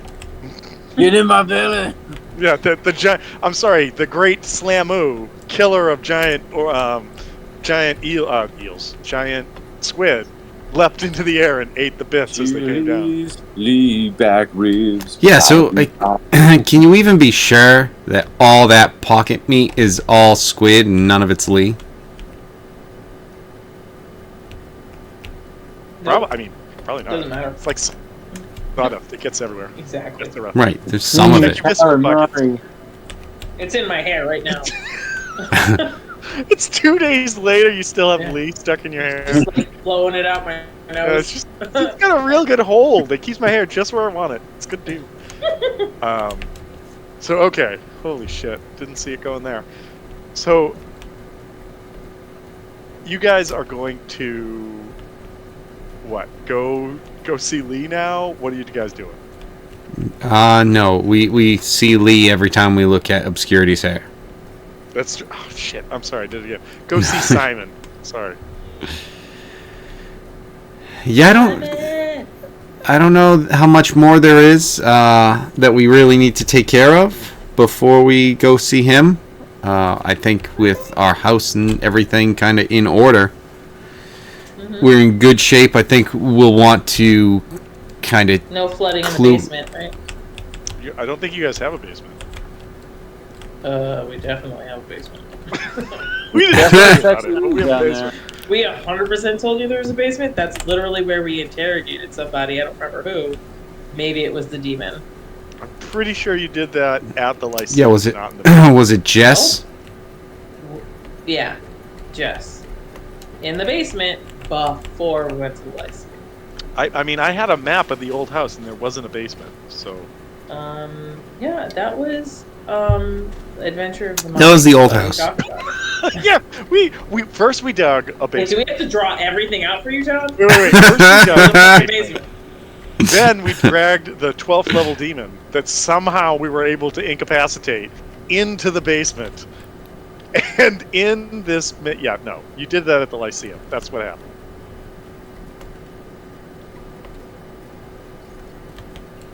Okay, so the basement Anyways. of the Lyceum and the Okay, Avalon. I'll accept that. That works. Okay. No, I mean, we definitely have a basement, though, but whatever. It's where I keep my squid meat. I mean, that's where we keep our storage. That's where we interrogate people. We have a chair with I handcuffs. literally sat there and watched you and Kevin. Yeah, Well, we okay, wait. didn't draw Kevin, out okay, and you Kevin, didn't we're do gonna much. have to You meet just up again you and just do the gave basement input. now. Anyways, moving on. Takasi just looks at you and goes, "Food!" And you guys set off to go meet with Lee. Yes. Yep. Yes. Mhm. Okay. No. No shit. Thought we had. No, we're going to meet Simon. Oh, right. Oh my Not fucking Lee. god! I am so sorry. You've got Lee in your hair. I've got Lee What in my happened brain. to That's Lee? what we've got right. So Right. We've got such a mystery. Is Lee okay? Is he safe? Lee's Where still with is us? In a way. It he is. seems Never in left. your He's anger. all Obscuri around us. refuses to bathe. He's just like the blood of my enemies. Decasi's on the roof going, I'm fucking out of here. These people are not good. They're not good. Anyways.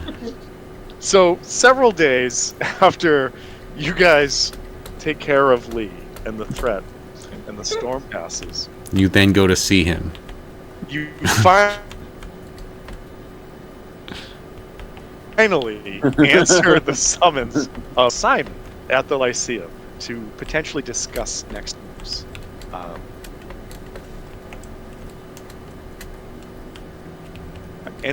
Does anybody have a passive perception under 11?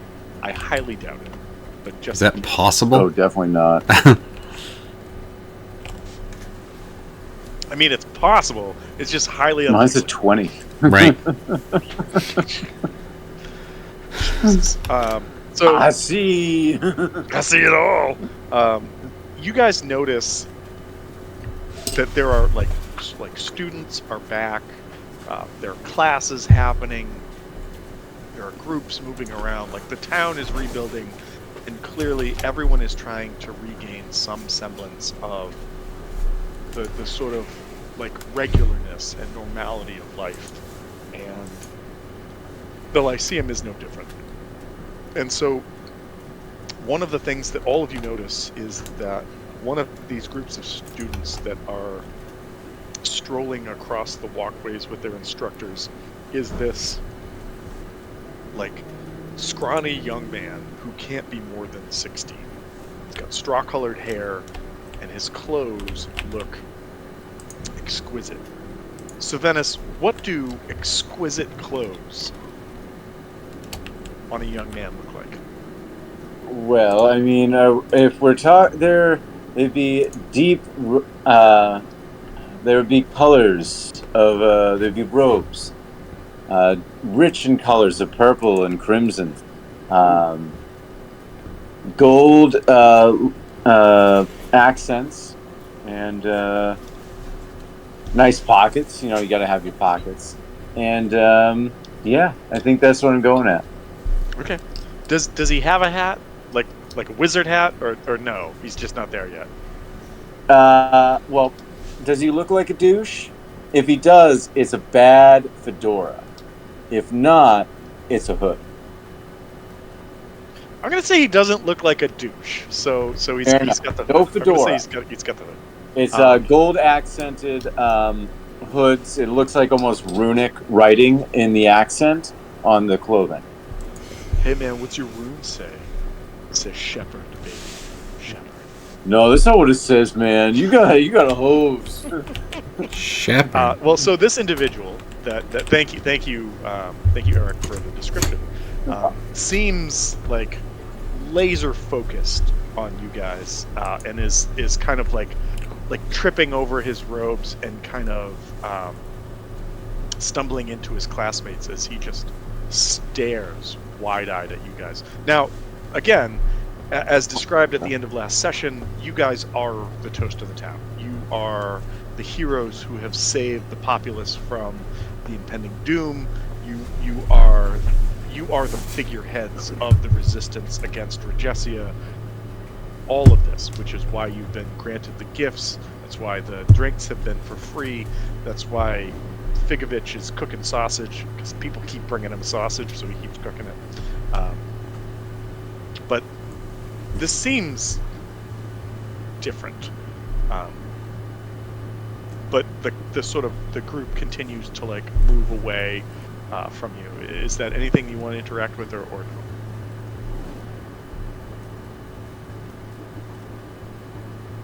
Be careful with your steps, young man.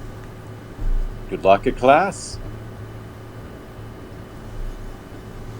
He kind of like, if like as you kind of call him out in the sense of addressing him, he immediately kind of like gets real red in the face and like kind of turns and like hurries off with the rest of the class. As you guys make it to the main tower, Simon's office is on the 5th floor, and as you kind of come up the stairs, the door is guarded by not only 4 soldiers but 4 mages as well, and all of them, as they see you, kind of part and open the door for you. The office fills basically a quarter of the tower's floor, so if you can imagine like a pie that's been cut into 4 slices, like his office on the 5th floor takes up that much space of this tower's floor. And the room is furnished with these like super comfortable looking like dark brown leather couches. There's a desk, there's bookshelves everywhere, maps, sculptures, weapons, some of them that look like that you've maybe never seen before. Like there's a pole that looks like it has a metal chicken's foot attached to the end of it. And there's another one that looks like some sort of disc with these barbs all around it. And along the outside wall of this room is this broad window that looks out over the westward part of Sequin. And although it's a stunning view, it also fully grants you guys a better vista of like the devastation that Western Sequin suffered as the storm ravaged it. Simon his last name is Gohanach, is here. Gohan. He's sitting on one of the couches, and next to him Great is at dodging. Kieran Steckart, the dwarf, who is the head of the war department that everybody had some real mistrust for at the start. Also on one of the couches in the room is Katrina, who, like, as you guys come in, gives you the whole like, "How you doing?" face.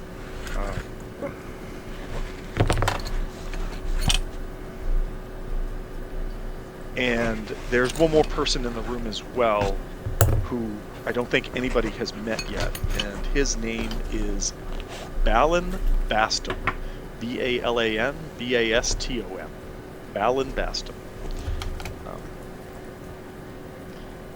He is a half-elf that seems a bit portly, his face a bit like weather-worn, but his eyes have a sparkle to them, and it looks as if he is not past his prime, even though his stature is a little bit thicker than one might think.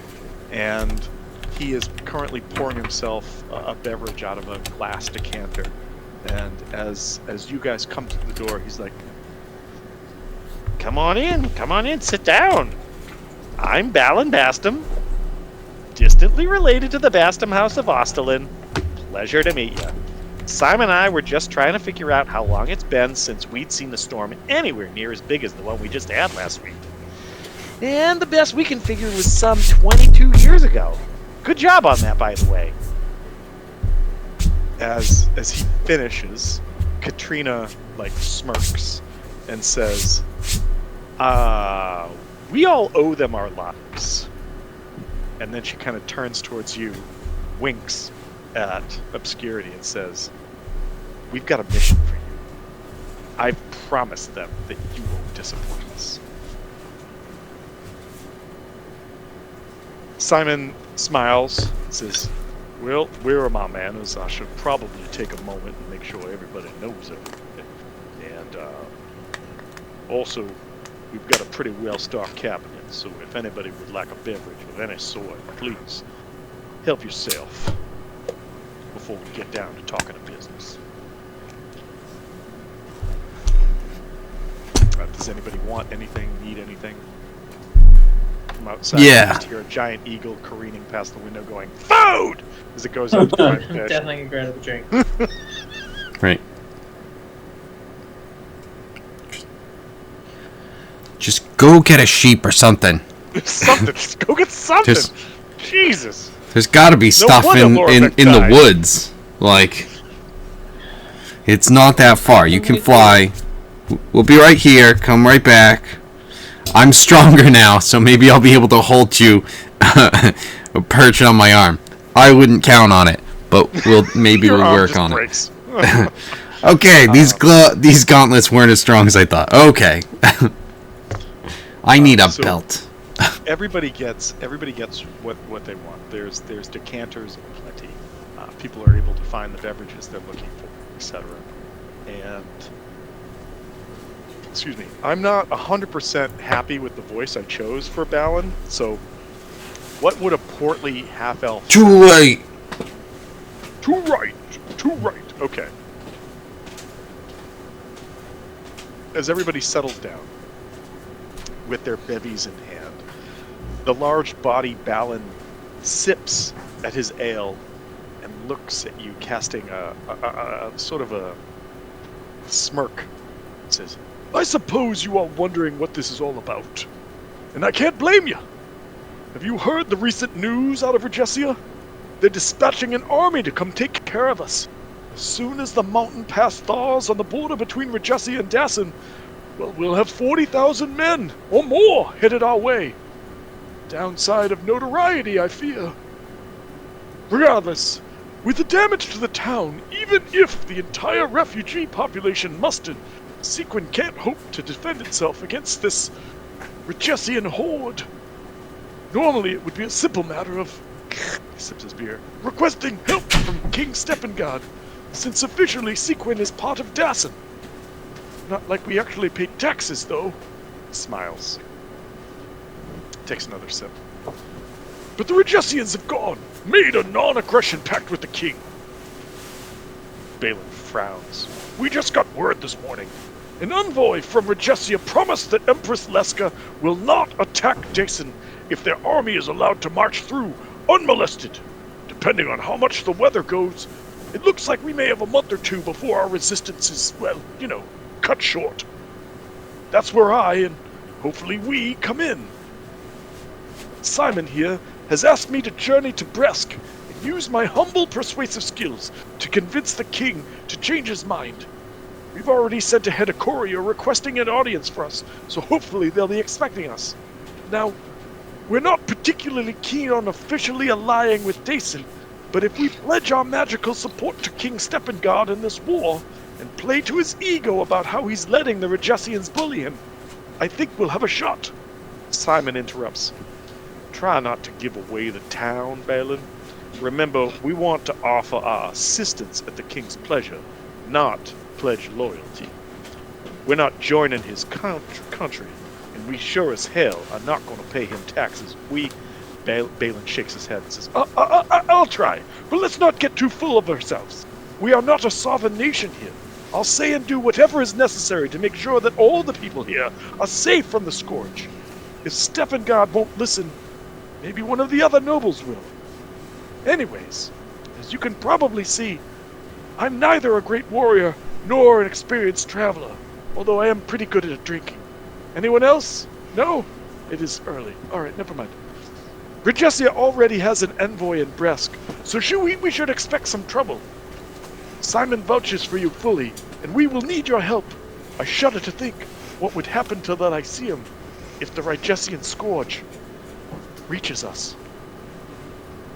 And as he closes, I just want to do some quick math, and that is, on a D20, there is a 5% chance of rolling a natural 20 for a critical hit, and 40,000 people rolling D20s just once means that 2,000 of them, per statistics, will likely roll a 20, which would murder you all. Just saying.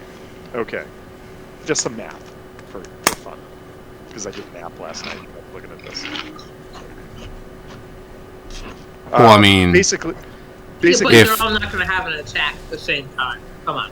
but maybe. I'm like, Anyways, 20,000 people can't possibly be surrounding each one of us. shooting ranged attacks, sure. But from here on, the conversation between Simon, Balin, Katrina, and yourselves turns practical. Simon can provide maps, Balin can explain the political nature of Dason, and Kiernan says, who, by the way, Kiernan Steckart, the dwarf, says little unless specifically asked about military matters, which he has been digging into over the past few weeks.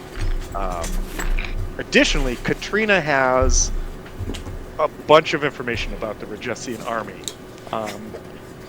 which she explains as saying that she has made friends with in-gate past over the last few years, and she's happy to share that. But before she dives in, I want to give it to you guys and say, what are your thoughts? so my first thought is,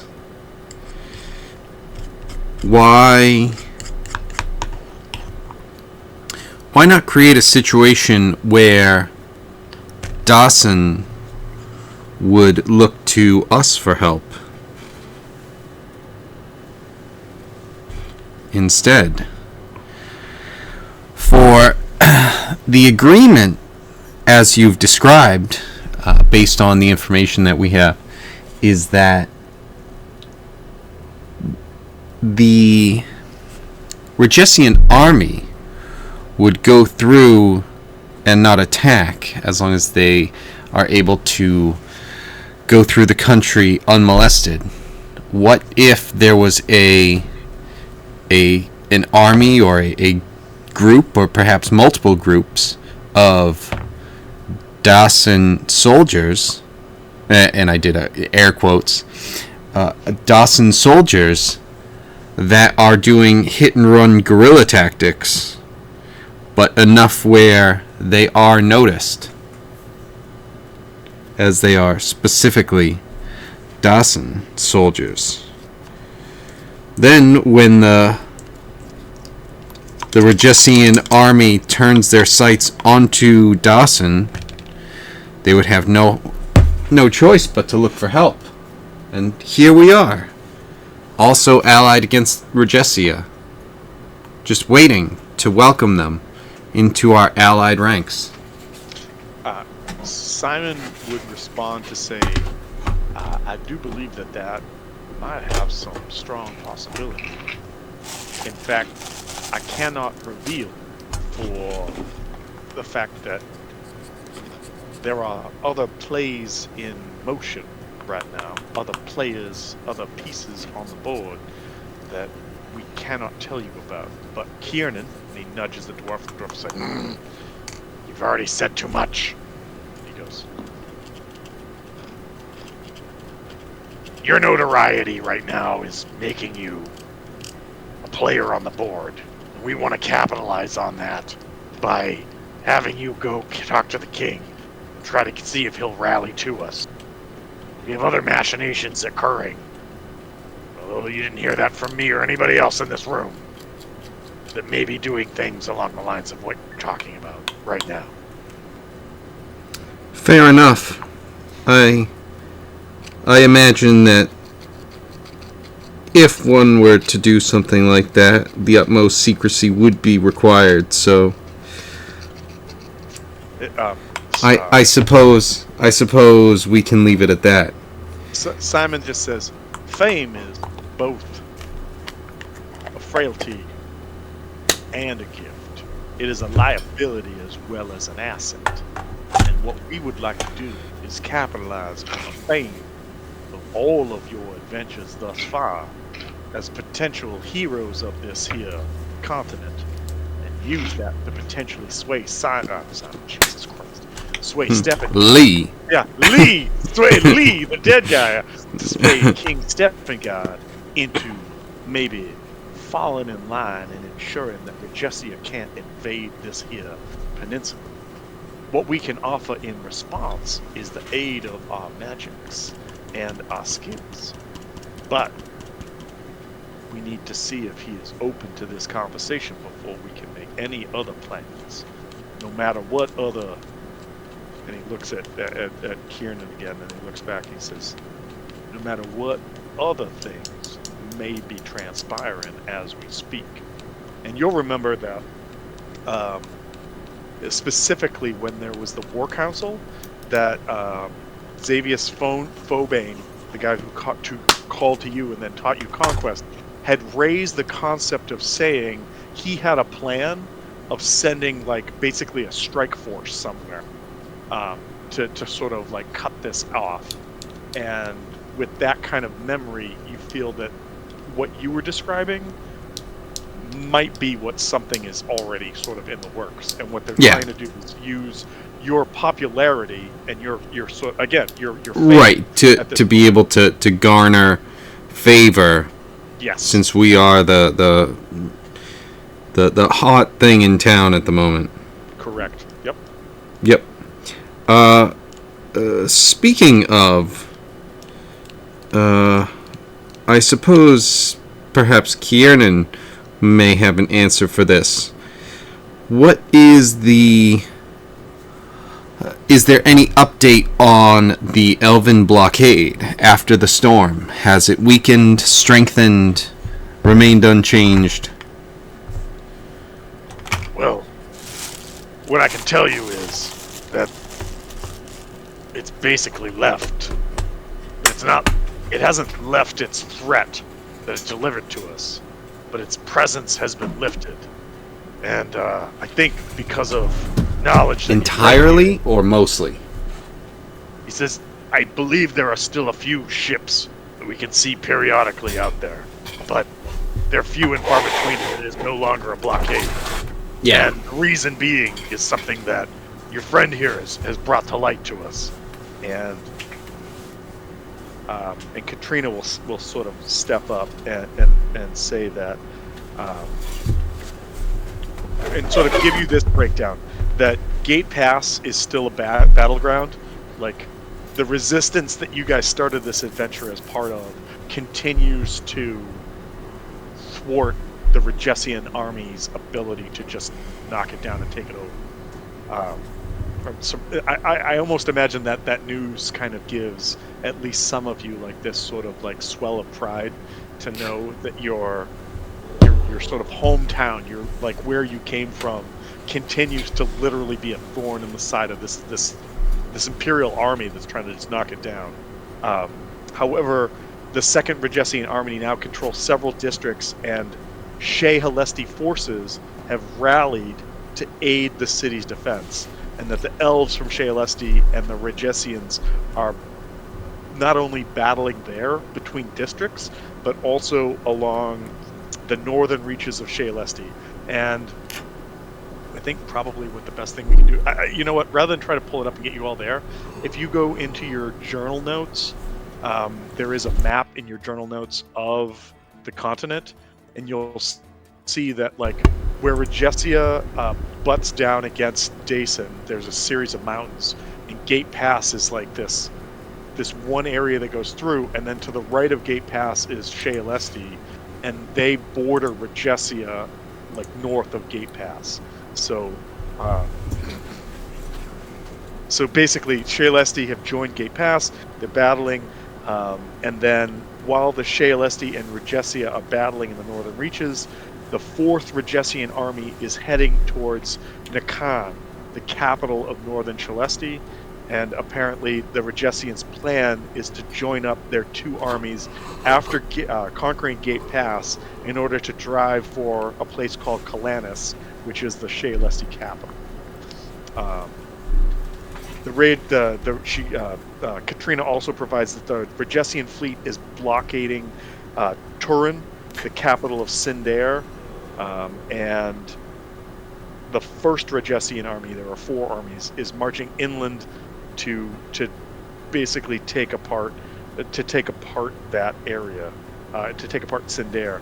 And there's also word that Ostalin is preparing to invade Sindare, but nobody knows if that's true at this point or not. You guys remember that the person from Ostalin was like just a real asshole. when you had like the council meeting. But it seems like the reason that the majority, if not all, of the Shealesti vessels have headed north is to protect the mainland, as the Regessian threat is now like not just knocking, but trying to walk in over the border.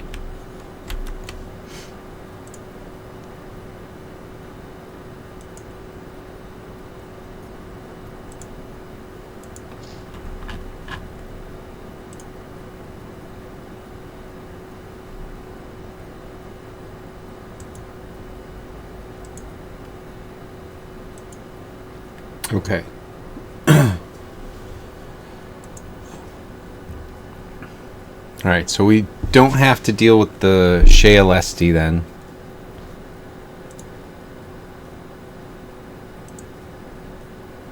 Yeah, I did. Just so you know, I did have an encounter set up that if you were, when you first met Takasi, was just like, I'm mounting up and we're gonna fly out. I prepped something just in case. Have to plan for that sort of thing. Well, that was why I was like, just tell me what we want to do, because I'm gonna get everything ready just in case. So, but yeah. Yeah, it was that, but not immediately.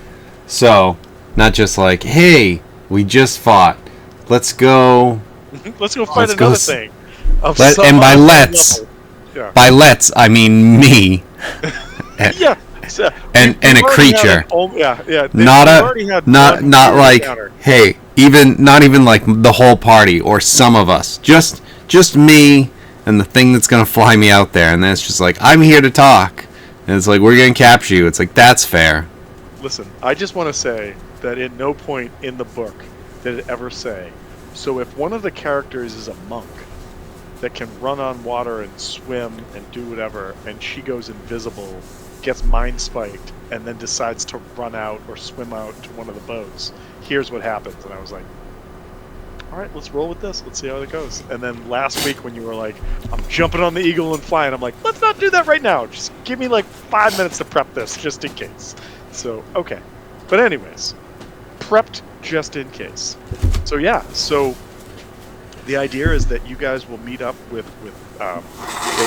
I'm going to say Balin, B-A-L-A-N, Balin, and head to go to a meeting. Balin, maybe? Okay. With King Steppengard, the current king Balin's of tomb. Jason. I think what I'll do right now is this. I'm going to grab... actually, let me do this. I'll go back here to get everybody. Let's grab everybody. No, that's the wrong thing. Everybody.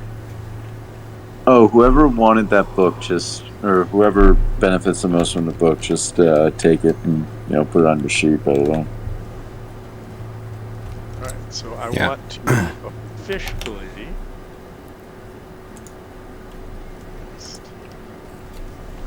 Yeah, I think wisdom makes it me. That'll be my first one at 20. Was it wisdom? Right? Yes. Okay. This seems dumb. So when you make folders for stuff, is there a way to move where the characters are from one folder to another? Yes. What do you mean by that? So you know how like the yellow like bookmark is on the map that everybody's on in Roll20? Dude, if you're in the map, it's also at the top right. Do you see it? No, I'm sorry. When you are looking at all the maps that are in an adventure, there is a yellow bookmark thing that indicates where the players are. Yes. Yes. If you've set up folders and the map that you currently have the players on is not in the folder that you want to go to, is there a way of moving the bookmark from there over? It seems like it isn't. Well, that's what I'm saying. So if you go to whatever map you want to, in the top right there, do you see it says it has the flag and all of us? You can drag from wherever on that. Oh my using god! that And I one. can say who's there. Wow. Yes. This is amazeballs. Okay. Yeah, and you can drag, you can put the arrow down. I don't know if you already did this, but you can put the arrow down and drag individual people to certain places. Alright, and then I think I can just close this. And then did everybody go to a new map? No. Nope.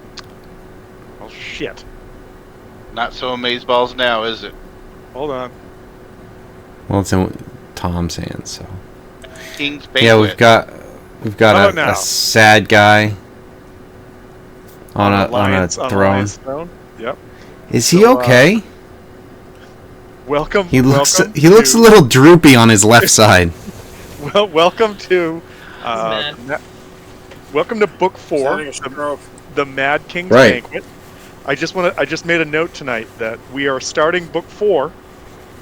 It is November 14th, 2024, and we started this game on Leap Day, February 19th, 2024.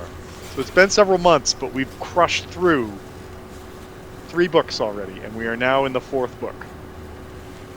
There are 12 to go, so strap in. But, not 12 to go, there are 12 total, sorry. But, No matter what we accomplish, we're still just as far away from the goal. it's life. But I want to It's bring like you over to 2 here, weeks. and then you guys should be able to see... No, it's in Dawson. Vidor. Yeah, oh, so yeah, we see down at the bottom. There's only so much light. Oh yeah, hang on. I want Which, you if to that's see it. if that's what we're getting, then fine. We can see out to here. No, yeah. Let me change this dynamic lighting.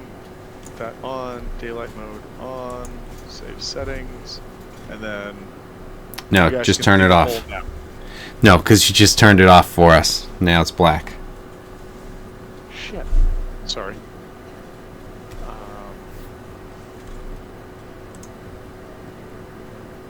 Turn that off then.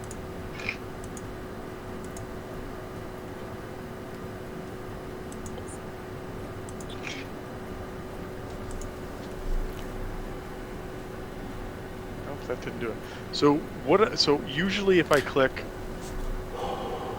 dynamic lighting and then daylight mode on, it.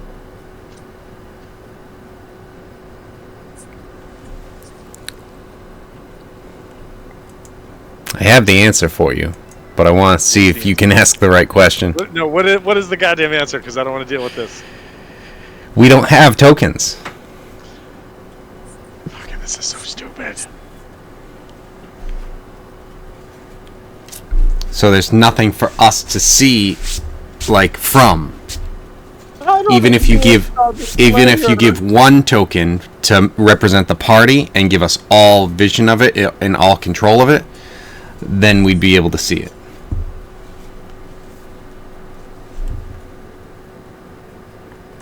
Oh, so why don't I just do this?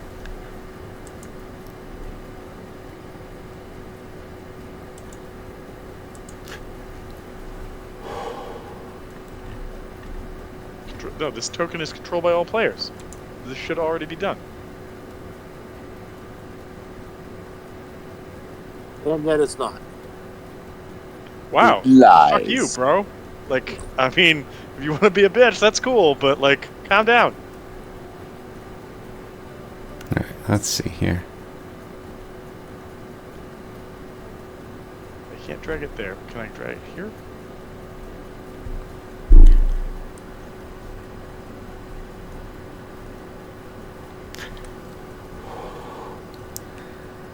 Here, for the time being, we can use Eric's character from the other game.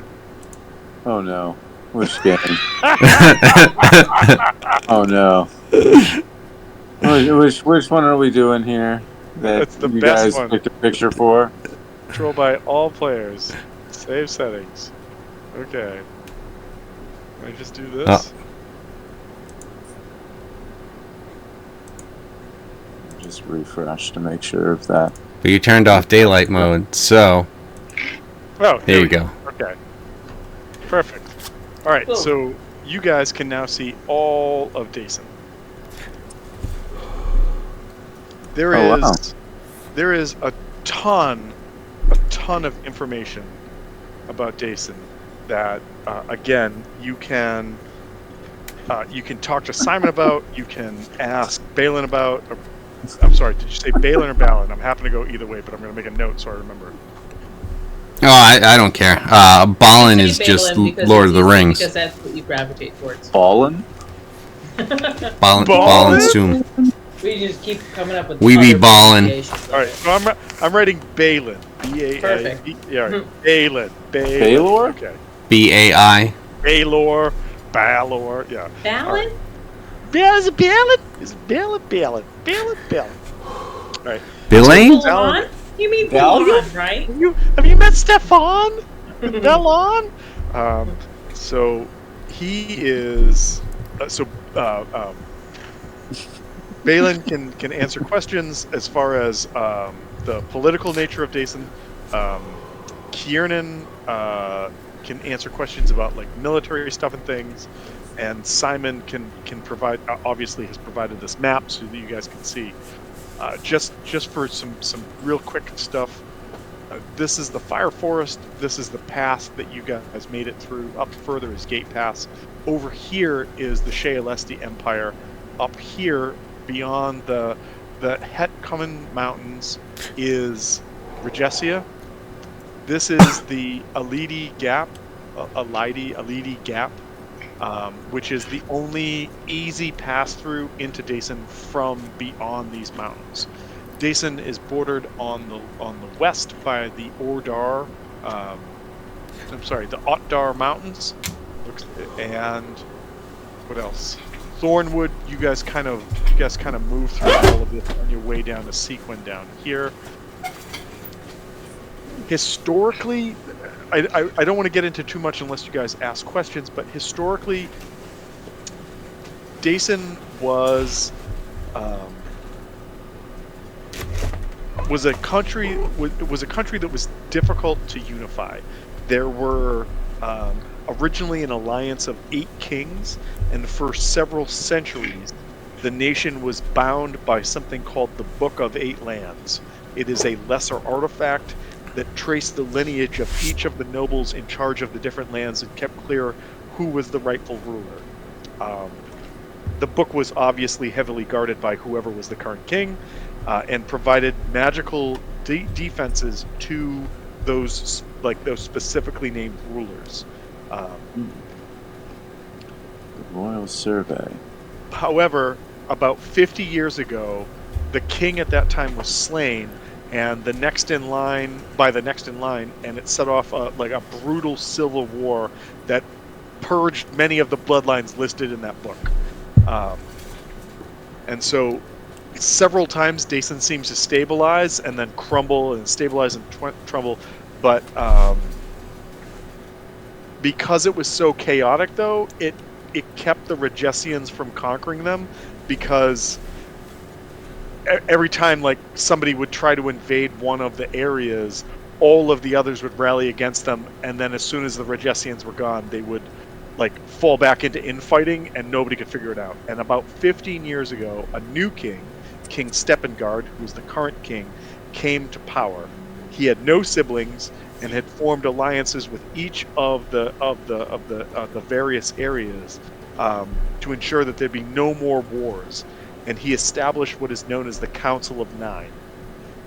All major matters of policy have to be voted on by the council, often by proxy, like the leaders of the various areas can send a proxy in.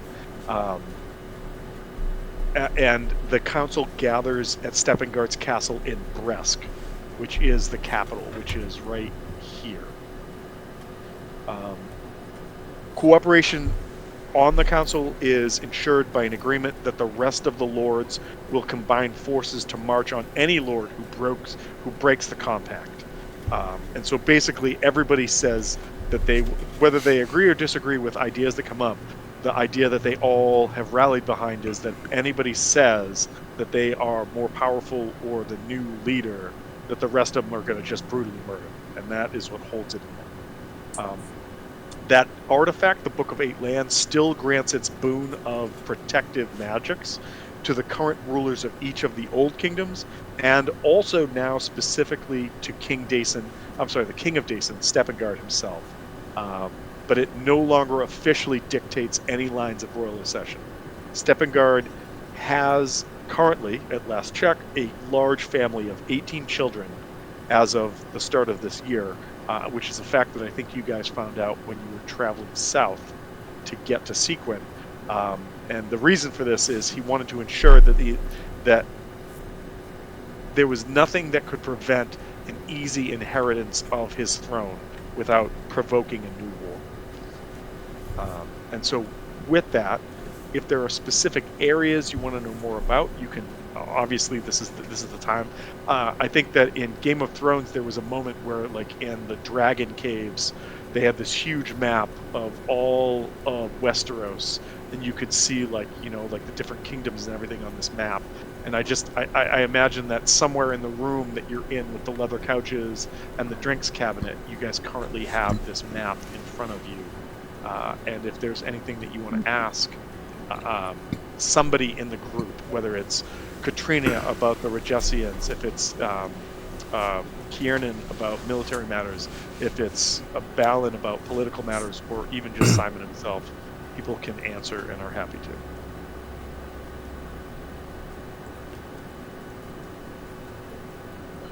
I mean, are there any other forces that could come into play that we should be aware of?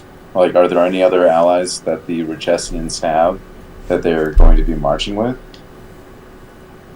As of right now, the Regessians are their own thing, and no one has allied with them. There is the rumor that the Ostelins are, the Ostelin Empire are going to rally to, what is it? To there's a kingdom. Sorry.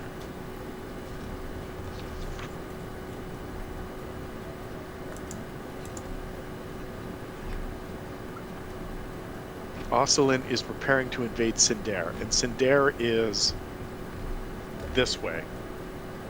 Basically, the Sindar is over here, and the Osselin are down here.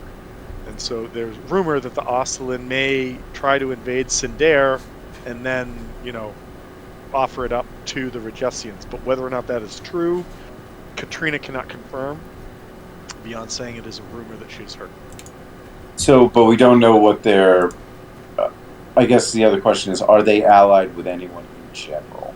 Like, are there... No, the Regessians have been like this dominant force that basically took over the entire northern part of the continent through conquest.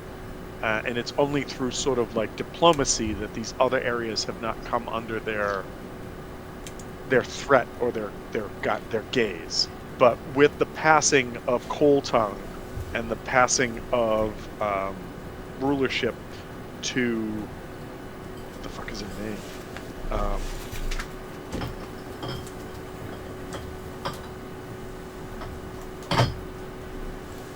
can't remember her name. It's basically the female head of the Inquisition has stepped up and taken over the Regessian Empire, and now they are mounting the invasion forces, basically pointing every which way. Okay.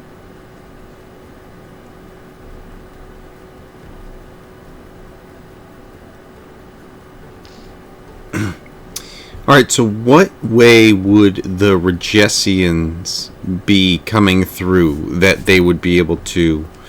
It's the gap. They're coming through the gap themselves. The easiest way for them to come through is to come through here. Lady Gap. Yep. And then they could march south along the river to Sequin. Basically following, after a certain point, the same way that you guys did to come down and then get into Sequin. I mean, this is going to be easy, right? Like, there's 4 different areas that they're going to be going through. I mean, we've got the majority. We've almost got the majority of them anyway that we want to kind of convince. You know, Gallo, Dashkaban, Steppengard.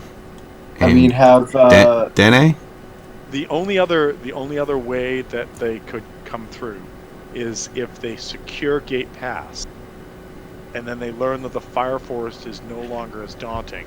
They could then come through this way, and then effectively have the run of the lands this way.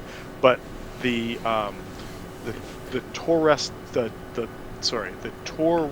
Torrest steps, which is part of would thwart them from coming through. They would have to cross over to join forces.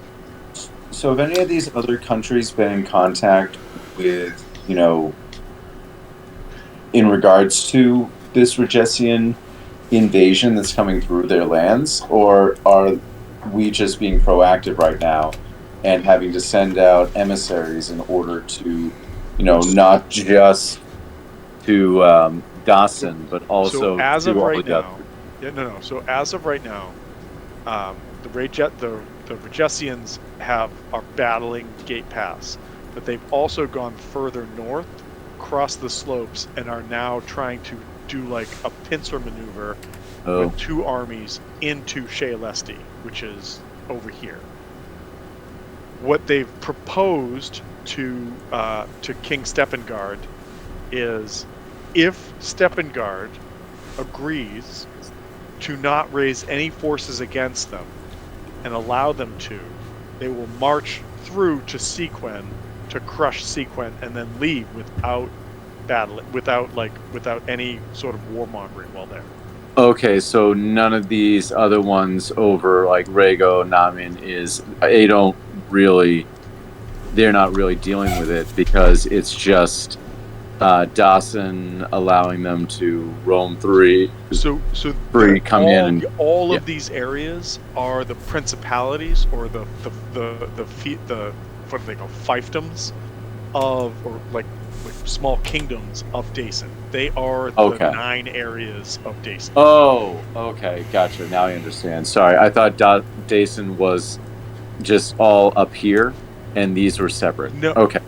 So this area up here, that's Regesian area. Oh, okay. Yes. Okay. So what basically from here down and all around this, that's the kingdom of Dason or Dason. And so Dason is broken into the 9 areas.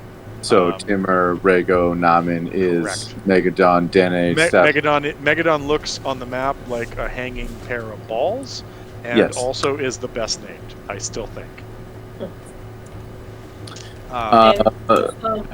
Sorry, go ahead. Yeah. No. Are we trying to sow seeds of doubt in any of the 9 then, in order to maybe gain support in this Council of 9?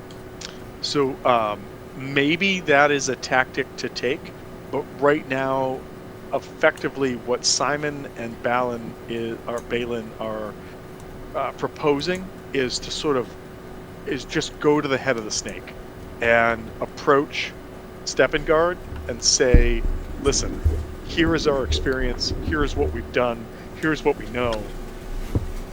And basically just say, like, Regesia is going to come into your kingdom. And even if they march through your kingdom and do nothing and take over Sequen, they're just going to turn around and destroy you. You've got to see this. You've got to understand this.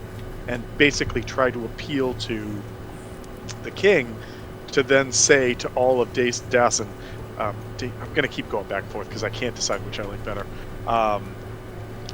is basically to say, like, rally to this point behind me, with the knowledge that the way Dason is kind of ruled is with this knowledge that all of everybody supports each other, and if anybody doesn't, then everybody will gang up on them as well, kind of thing.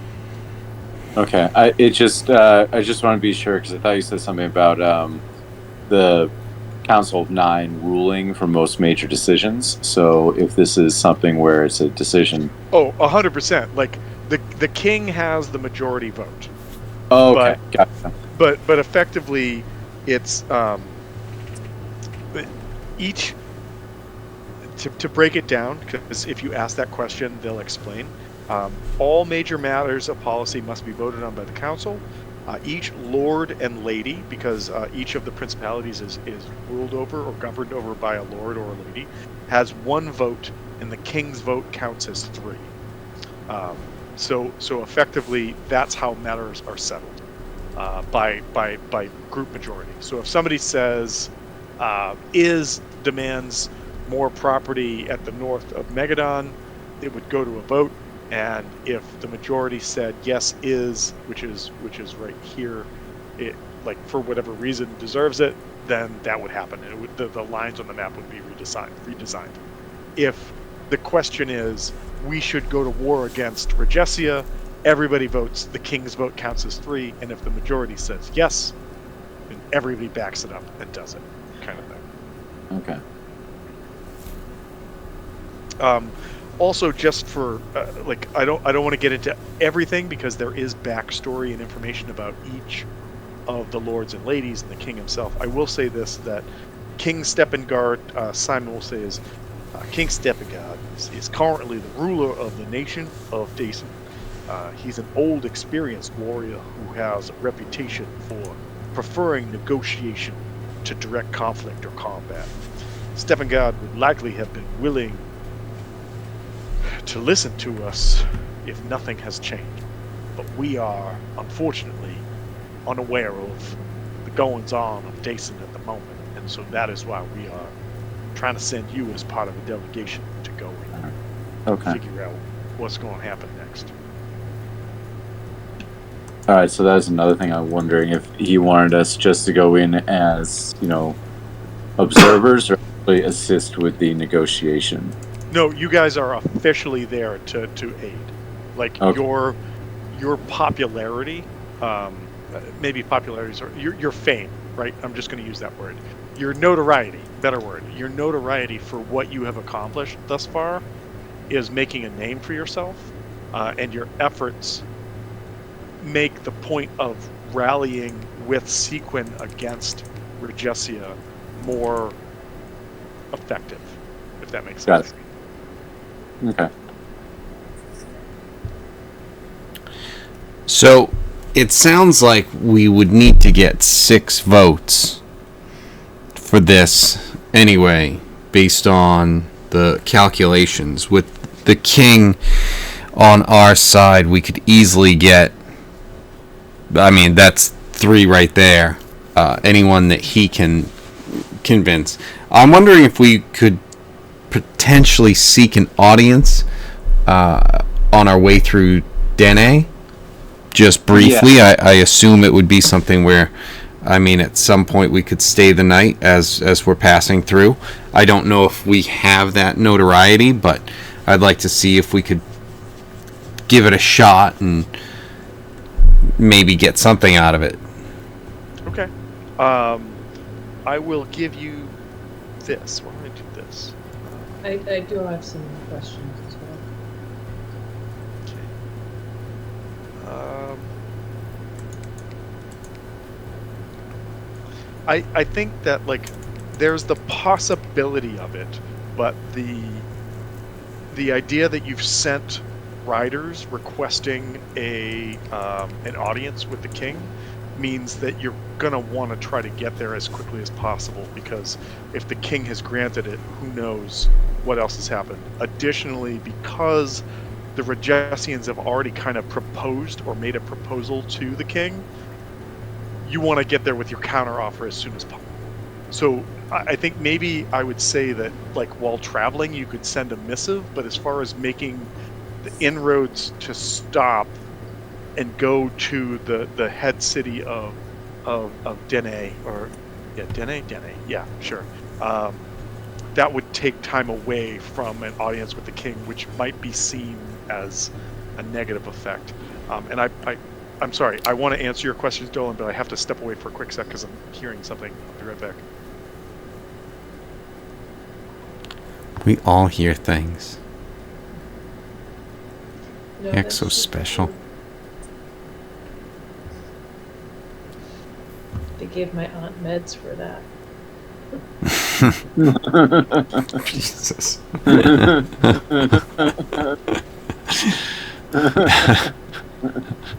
Damn it, Tolan.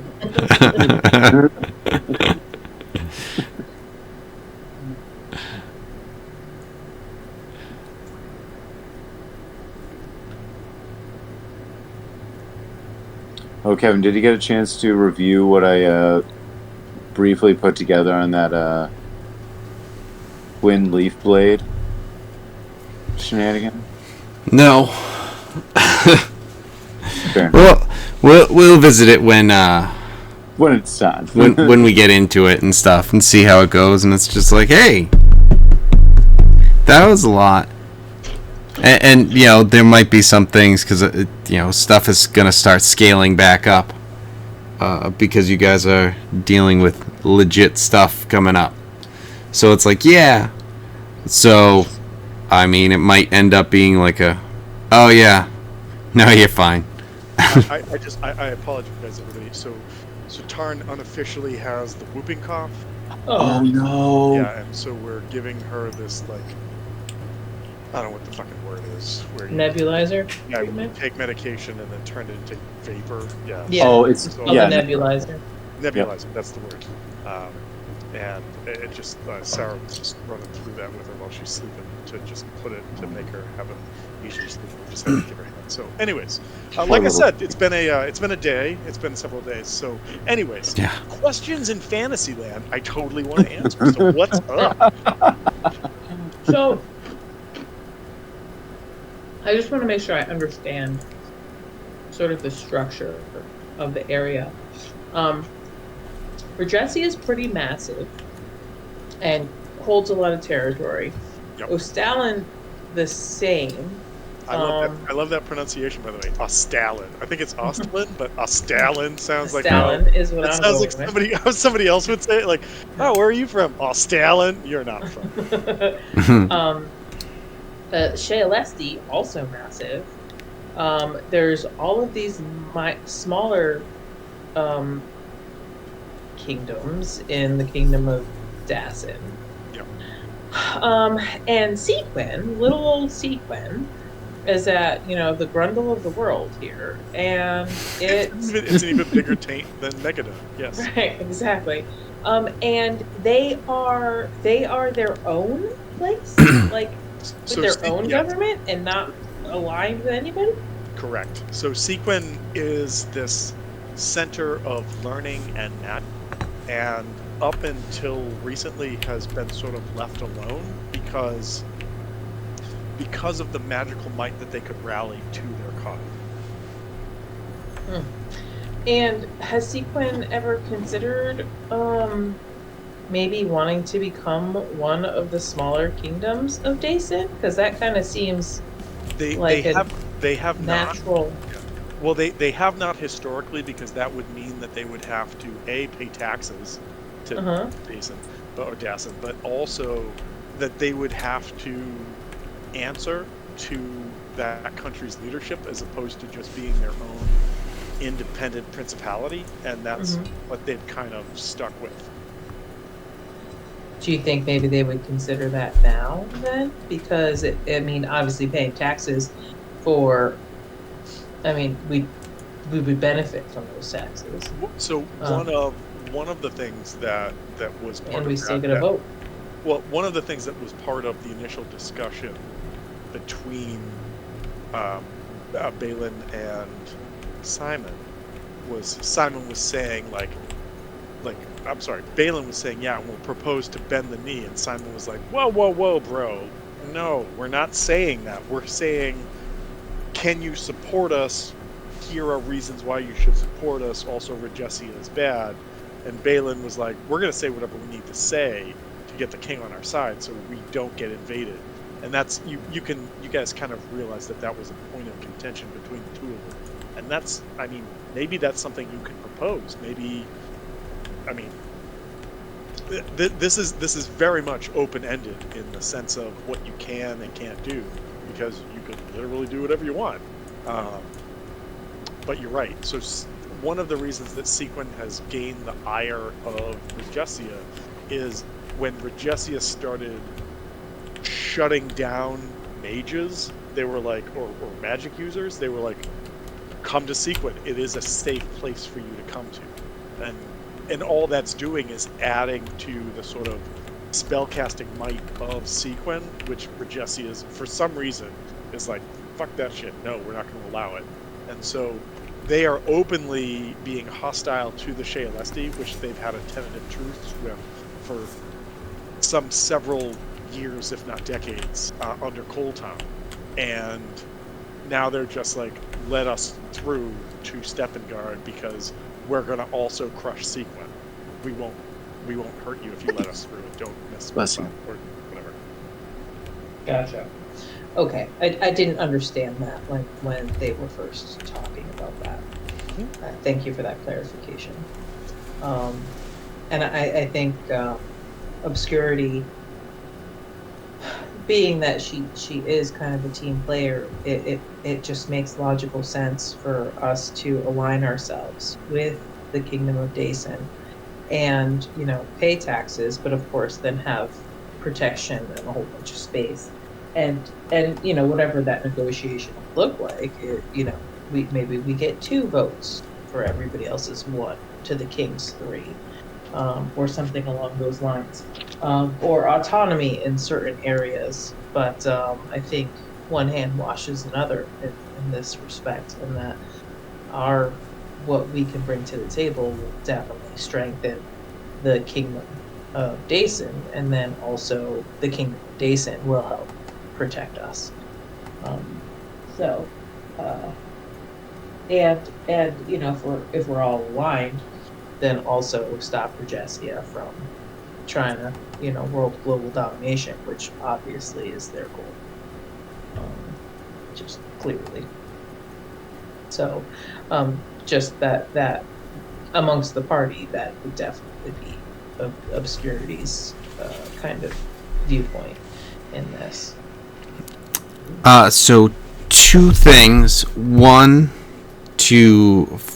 with that, are we still with the leaders? Like, if it's something where if you want to share that after or something, or maybe like we take a break and then we kind of separate, reconvene, however we want to do it. Yeah. I just want to make sure that, you know, we still have that, because I don't know if that's something that we want to share with those guys, just to kind of make sure, because it's like, look, Simon, I understand what you're saying. You look a lot like Lee, but wait, I'm not in weird. Hair. For some reason, I'm thinking of Lee. But no, it's basically kind of see what we can do in terms of just convincing Lee of the fact that it's like, look, if we are going to be doing this, yeah, I know, now I'm throwing myself off. So, you know, convincing Simon of, hey, this is what we're trying to do, and, you know, if we're doing this, like, let's get some negotiation. You know, we can do that, and then we'll start looking for more than just, I mean, you know. Right, but that's honestly, that's our biggest area of negotiation. You know, Yeah. bending the knee is hugely enticing, because then you have, you know, a whole nother, you know, sub-region that could be paying taxes. But it's very beneficial for us as well. You know, and then talk about, Well, you I know, mean, we would have our own. it could be beneficial, but it means that you lose the autonomy that Sequin has enjoyed for its entirety. And so with that, with the mages not being specifically aligned to a nation, they don't want to be. The mages want to be free to teach people to come and learn magics. The mages want to be able to say, if there is a cause that is just, we will go to it. And if all of a sudden they're beholden to Bresk, Steppengard, and Daeson, then they no longer have the autonomy to do that. But maybe that can be negotiated. like maybe So, bending yeah, the knee, maybe, paying taxes, but then there could be areas of autonomy, like there's a Yes. morality Okay. Yes. that is super important to us, then we still have the right. Like we believe in freedom of education here. So I feel like it's going to be important that we be allowed to educate whoever wants to learn. Because I feel like the point to take to this is 2 points, and then Kevin, I want to hear what you're saying. One is, to me, the idea of bending the knee means just acquisition, and so that's why I was concerned, and that's why Simon and Balin were having that back and forth. The idea of saying we'll pay taxes and be part of the team, but we retain our autonomy. I feel like that's a different conversation besides bending the knee kind of thing. That's all I'm saying. Right. Like, yes. Okay. So if bending the knee means you're completely subservient and you are under, domination by another entity and we have no choice or no word, then right, that would be a problem. Yes. Yeah. I think that's why to just again to re-clarify. That's why Simon was like, "We're not fucking bending the knee, bro," and Balin's like, "We're gonna do what we need to do," and you guys are potentially mediators of this conversation. So again, essentially, this conversation is a test run for us right now before we go to breath. Yeah, I mean, I think that one of the things that I really like about this adventure is this adventure path is there's so much that you guys can have an effect on, and there's something that I'm gonna have to make you guys make a roll on next week because I know it's starting to get late now. That I'm curious to see how it plays out, but it's again that's why when you guys were like, let's do War for the Burning Sky, I looked into it and I was like, yeah, this is cool. I want to see how this goes. So, I like the idea of maybe offering, to have X amount of kids that can be taught from each region, or maybe just have it be available for those of Dawson that want to come down and learn, so that way they can have the ability to Sequin still has the ability to have the freedom of education and everything like that, and those that wish to send children down to learn would then be allowed to have the children back, after X amount of education years and whatever, to then be able to benefit that group and that country and that region in Dawson. So I think that's kind of something we could offer as a benefit as well, in more of an alliance sort of thing. I like the sort of like freeform thinking about ways to play politics with this, because I think that's going to play in as we continue. I think that probably because I know we're approaching like midnight right now, and I know folks need sleep and whatnot. I just want to say that as you guys have all these thoughts, and you've been in discourse with Balin and Kiernan and Simon. Simon pretty much expects that as you guys break from this, that you guys are gonna pack up and head out within the day, kind of thing, if not in the morning. And so he says to everybody, just make sure that whatever it is that you to supply yourself with, that you purchase, or probably just ask and get at this point. But I am not going to forget to say that we have been able to replicate those Tide Reaver's tears, and if ever you're in need of them, themselves or others, we can do that. But additionally, I believe I gave a few crystals to you, Mr. Morak, and I would appreciate if I could have them back. You already took them back. I believe you're trying to play some mind games with me, sir, because I don't. No, you took them back last week. Yeah, did that's nothing. Yeah. Well then, give them to me again. I'll give them to you. You give them to me. I have them back. All right, great. Sorry about that. Here's my receipt. In all the notes that I had, I did not write down that I took them back last week. Shit. All right.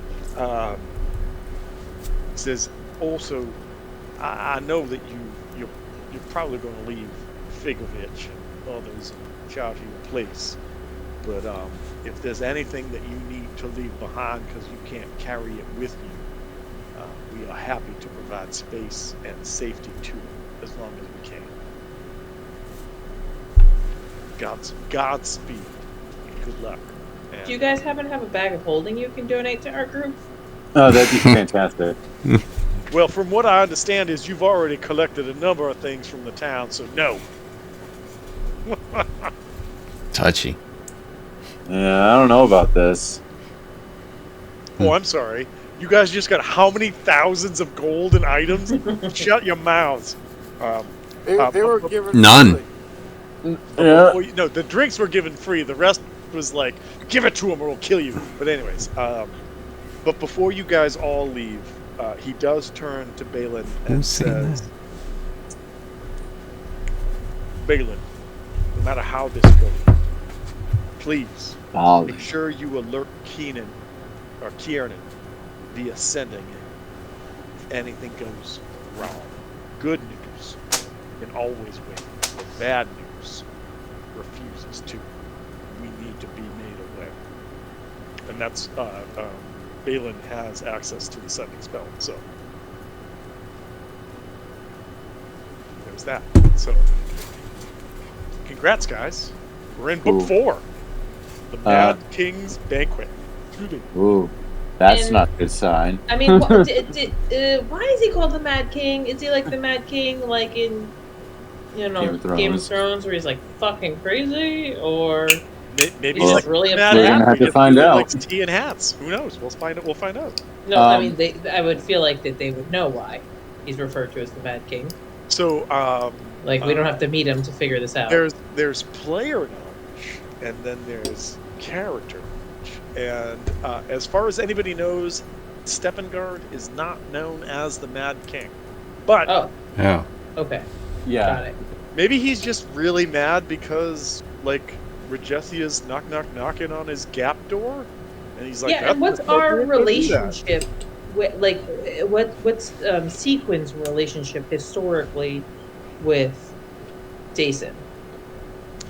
Because of their kind of outlying area, like geographic area, Yeah, no one's really pushed to like acquiesce or like obtain them, right? So where Dene is, where Megadon is, yeah, they are neighbors, but they've also got multiple, if not specifically one neighbor on the other side that they've got to deal with more than like the person that's not fucking with them, right? So like if you've ever played the game of Risk, right? Yeah. You're more concerned with the people that are going to try to invade you than the people who are just like, I'm just hanging out, man, whatever, like I'm not Yeah. messing with you, right? And so that's kind of what Sequin has been for so long, and especially during the last couple centuries when, well, maybe not centuries, but like the last 100 years or so until recently, like last 15 or 20 years, when Steppengard stepped up, that you guys, that's nice, yeah, that you guys, I didn't mean to do that, that's why Sequin has been allowed to be where it is. Like, Dene or Megadon could have been like, we're gonna just fucking storm down and take you, but as soon as they did that, that meant that during the Civil War period, Naaman or Iz could have invaded Megadon. Iz or Steppengard, or like the Bresk/Steppengard area, could have come into Dene, and so they were like, if there's somebody to our southern border that's just like, just chilling, man. Also, we're fucking wizards, so unless you want to get the whiz biz, don't mess with us. That's kind of how it's been. So like Megadon or Dene would be afraid that Naaman or Iz or Steppengard would actually go into their territories. Like they aren't. That's not an easy alliance for them. There's some risk there. So basically, again, so for the longest time, each of these areas had like a bloodline that was their ruling lineage. Got it. And then about 50, 60 years ago, the next in line, per this artifact, this book of names, was like, nah, I want to be king. And so murdered the next in line to be the king of all of Dason. And when that happened, everybody fucking lost their minds. And everybody turned on everybody. So Gallo was against Dashkaban. Timor was against Rego. Naaman was against Iz, etc. And so everybody fell into infighting because the book no longer said who was the rightful leader of everything. And so there were several people that stepped up and several people that just got cut down. And then about 15 years ago, Steppengard steps up and he goes, the only way this shit is going to work is if everybody comes together and everybody votes on shit. And so we're going to have a council of 9 because there are now 9 areas, including mine, the shit that I just set up. My vote is more because I'm the fucking king. But also, you all have a vote. And if we don't have majority, we don't do the thing. That's how it goes. And for whatever reason, everybody went, yeah, that probably makes more sense than murdering all of my, populace against your populace. And so that is what has continued for about 15 to 20 years. Got it. And because we traveled from Gate Pass down to Sequit, we didn't encounter any sort of challenges going through Naaman or Dene. Like we weren't even checked until we were getting to Sequit, correct? No, that's not entirely true. Okay. You guys, when you guys came down from the Fire Force, you guys got down here, and then you had the choice of going this way or this way, and I think you guys traveled along the river, and then you turned and came along here and then came down. I think that was true, or maybe you made it all the way over. I thought we stayed on the coast, but I'm not sure. I think there was a choice to be made, and I have to go back and look at my notes. But basically, you made a choice, and what you found out was the people in the Thornwood were suspicious of you, but were accepting. And then everywhere else that you went, there were various levels of you guys getting like triple or quadruple charged because the nations were trying to just basically gouge the refugees for as much as they could as they came through their country, their territories. And there were a number of things that happened, including, I don't know if it was in Megadon or Dene, when you were trying to find boats to go through the swamp and you had to pay quadruple for them. Yeah, that was in Dene. Taxes. Yeah, and so basically the people who are experiencing refugees are sort of, I guess, pilfering them is a good word, for as much as they can take from them because of the fact that they're trying to find their own, kind of bearing in the country and become more. Again, the country is a constant power play to use our own current political landscape, right? Where people are fighting so that they can have a more secure power base as they move forward. And that's what Dason is right now, is that even though they are all under the guidance of Steppengard, and even though they're all part of a council where they have a vote where they can go, the more money they can back up their statements with, etc., or the more people or the more power, it gives them a greater sense of where they are. And so Dason is a nation, but it is a nation that is sort of independently minded, and that independence is the region that you're in. Okay. If that So I makes guess over this next week, we're really going to have to sort of brainstorm as to what we can bring to this table to offer that's at all going to well, what persuade. you'll know, I think that maybe one of the things to make sure that you guys are aware of is that, excuse me, is that once the hurricane has passed and you guys have this moment of transient calm that passes over Sequin, the weather in Dason and subsequently in Sequin as well has previously been very cold, and that the temperature is already starting to take a downward spiral in Sequin, and it looks like there's the potential that Sequin might even see like its first snowfall within the following week, and that winter itself will be coming soon, even though winter should be ending soon. So again, there's some weird weather shit going on. The Nasham River that runs north through most of Dason has, as you guys will find out, again, you'd have to travel north to realize this, but this cold weather has literally frozen the Dason River. And the King's Road, which is normally the easiest highway, is going to be buried under snow, and that it would be incredibly difficult passage to try to get through that. And so what you guys will discover is that after a little bit of overland travel to get out of the swamps north, well, not north, but sort of like northwest of Sequin,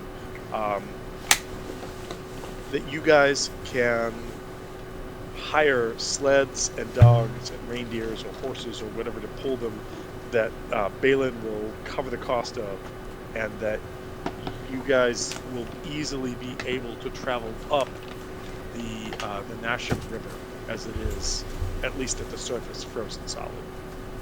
Okay.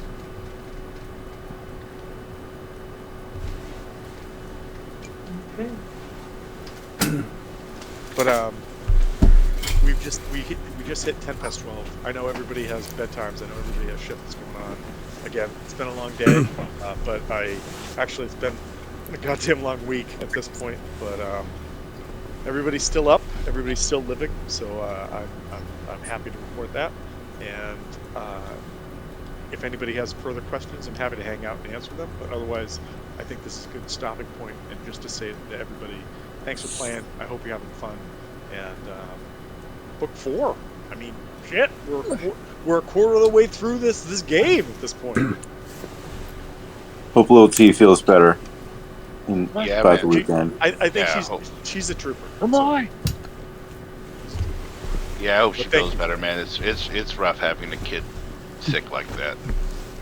Yeah, it's I think for me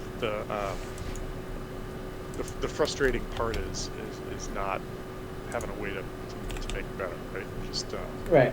Exactly. Yeah, It's always absolutely. the hardest part. But the nebulizer will help knock it out. yeah. So we got that. We got antibiotics. We got a bunch of shit, and not shit. No, we're not dealing with that. That's the wrong term. That is the wrong word. But it's been several nights. So today was another long day. But Well, get whatever Anyways. rest you can, sir. rest. What is this you speak of? But I said whatever you can get. I didn't say you were going to get. hey, thank you. But also, whatever. Hey, I've been through 5 of these, okay? So Yeah, you know what? Jesus. Like Blah, blah, blah. again, hey, congrats, man. I started too late, and so I am a one and done. I am a one and done, and also the one that's going to bring me to my grave. Whatever. Yeah, Here we exactly. go. Trust me, Here it's we better that go. way. Yep. But Put it's all worth- your eggs in the one basket. Just one. Exactly. Yeah. And the first one, honestly, that's the monster of the genetic pool, so there's really no point in having more after that. It's gonna be the best one. So I took her for a walk outside today, just to get out of the house and get like stretch her leg. Yeah, yes. So, long story short, when I was young and I would I'd get sick and I couldn't go to school. There was a tradition that my dad would take me to Kittery Trading Post in Maine. Ooh. And so yesterday, when she was home from school, like, Jesus Christ, trying to write a goddamn document while a 5-year-old is like, "Dad, I'm sick and stuff," is like trying to pull your own teeth out with pliers. Is what it comes down to. But I finally got through what I needed to do, and I just looked at her and I said, "Listen, take some time and let's go do something I used to do with Papa." so I took a kittery trading post and we walked around and looked at all the animals and everything. And I was like, we're gonna go wherever you want to look. So we walked around the store, and it was a very unique experience to see what the other end of being a parent is, because it was something that my dad would do to me when I was a kid, and so it was pretty cool.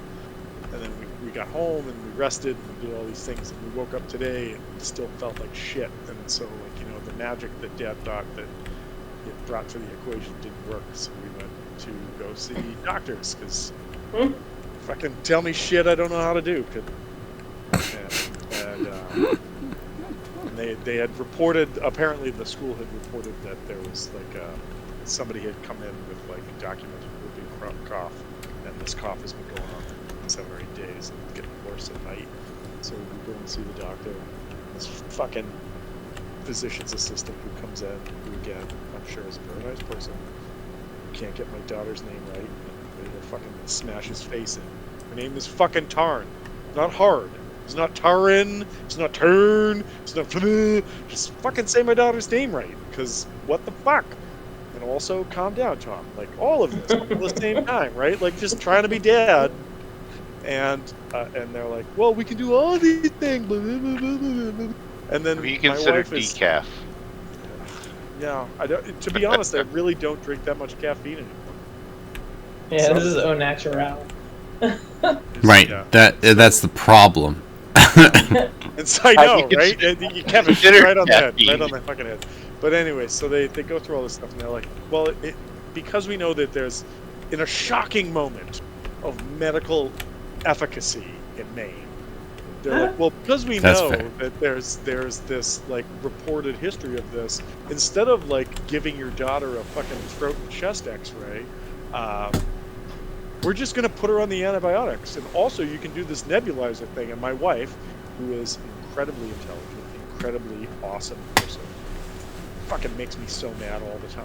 But also just goes, oh, nebulizers, blah, blah, blah, blah. And I'm sitting there going, fucking science fiction is happening right now. And then we come home and they're like, oh, you're going to put this mask on your daughter and gas her. And I'm like, we're going to deal with this because we're grown-ups and we don't want to show other people the madness that's happening inside of us. And so we do it, and my daughter's cough goes away for a little bit, and I went, okay, all right, this is what we're doing. Stupid, smart idiots. Fucking science. So,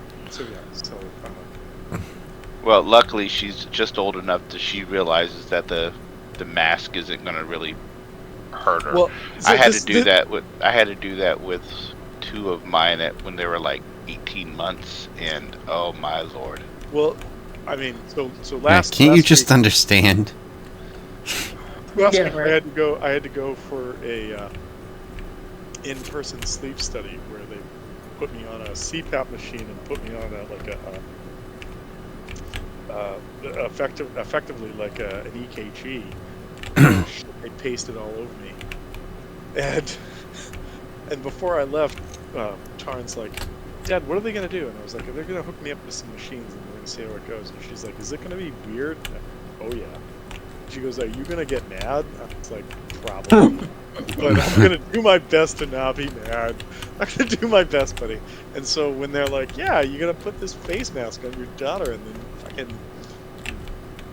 nose steam her with things, and I'm like, this sounds like how you kill people. I don't fucking any of this. But anyways, yeah, so we got through that.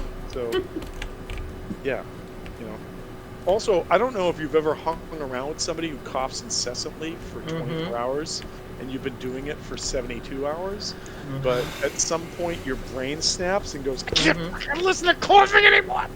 So yeah, so like I said, it's been a week. It's been a week, but we're here. We're doing stuff. So Go get some sleep, Tom. You got it. Have a good night. I'm it out. doesn't work that way, bro. But cool. Thank you. I appreciate that. So all right, Go and not sleep. Good night. Later. everybody. Thank you. Nice.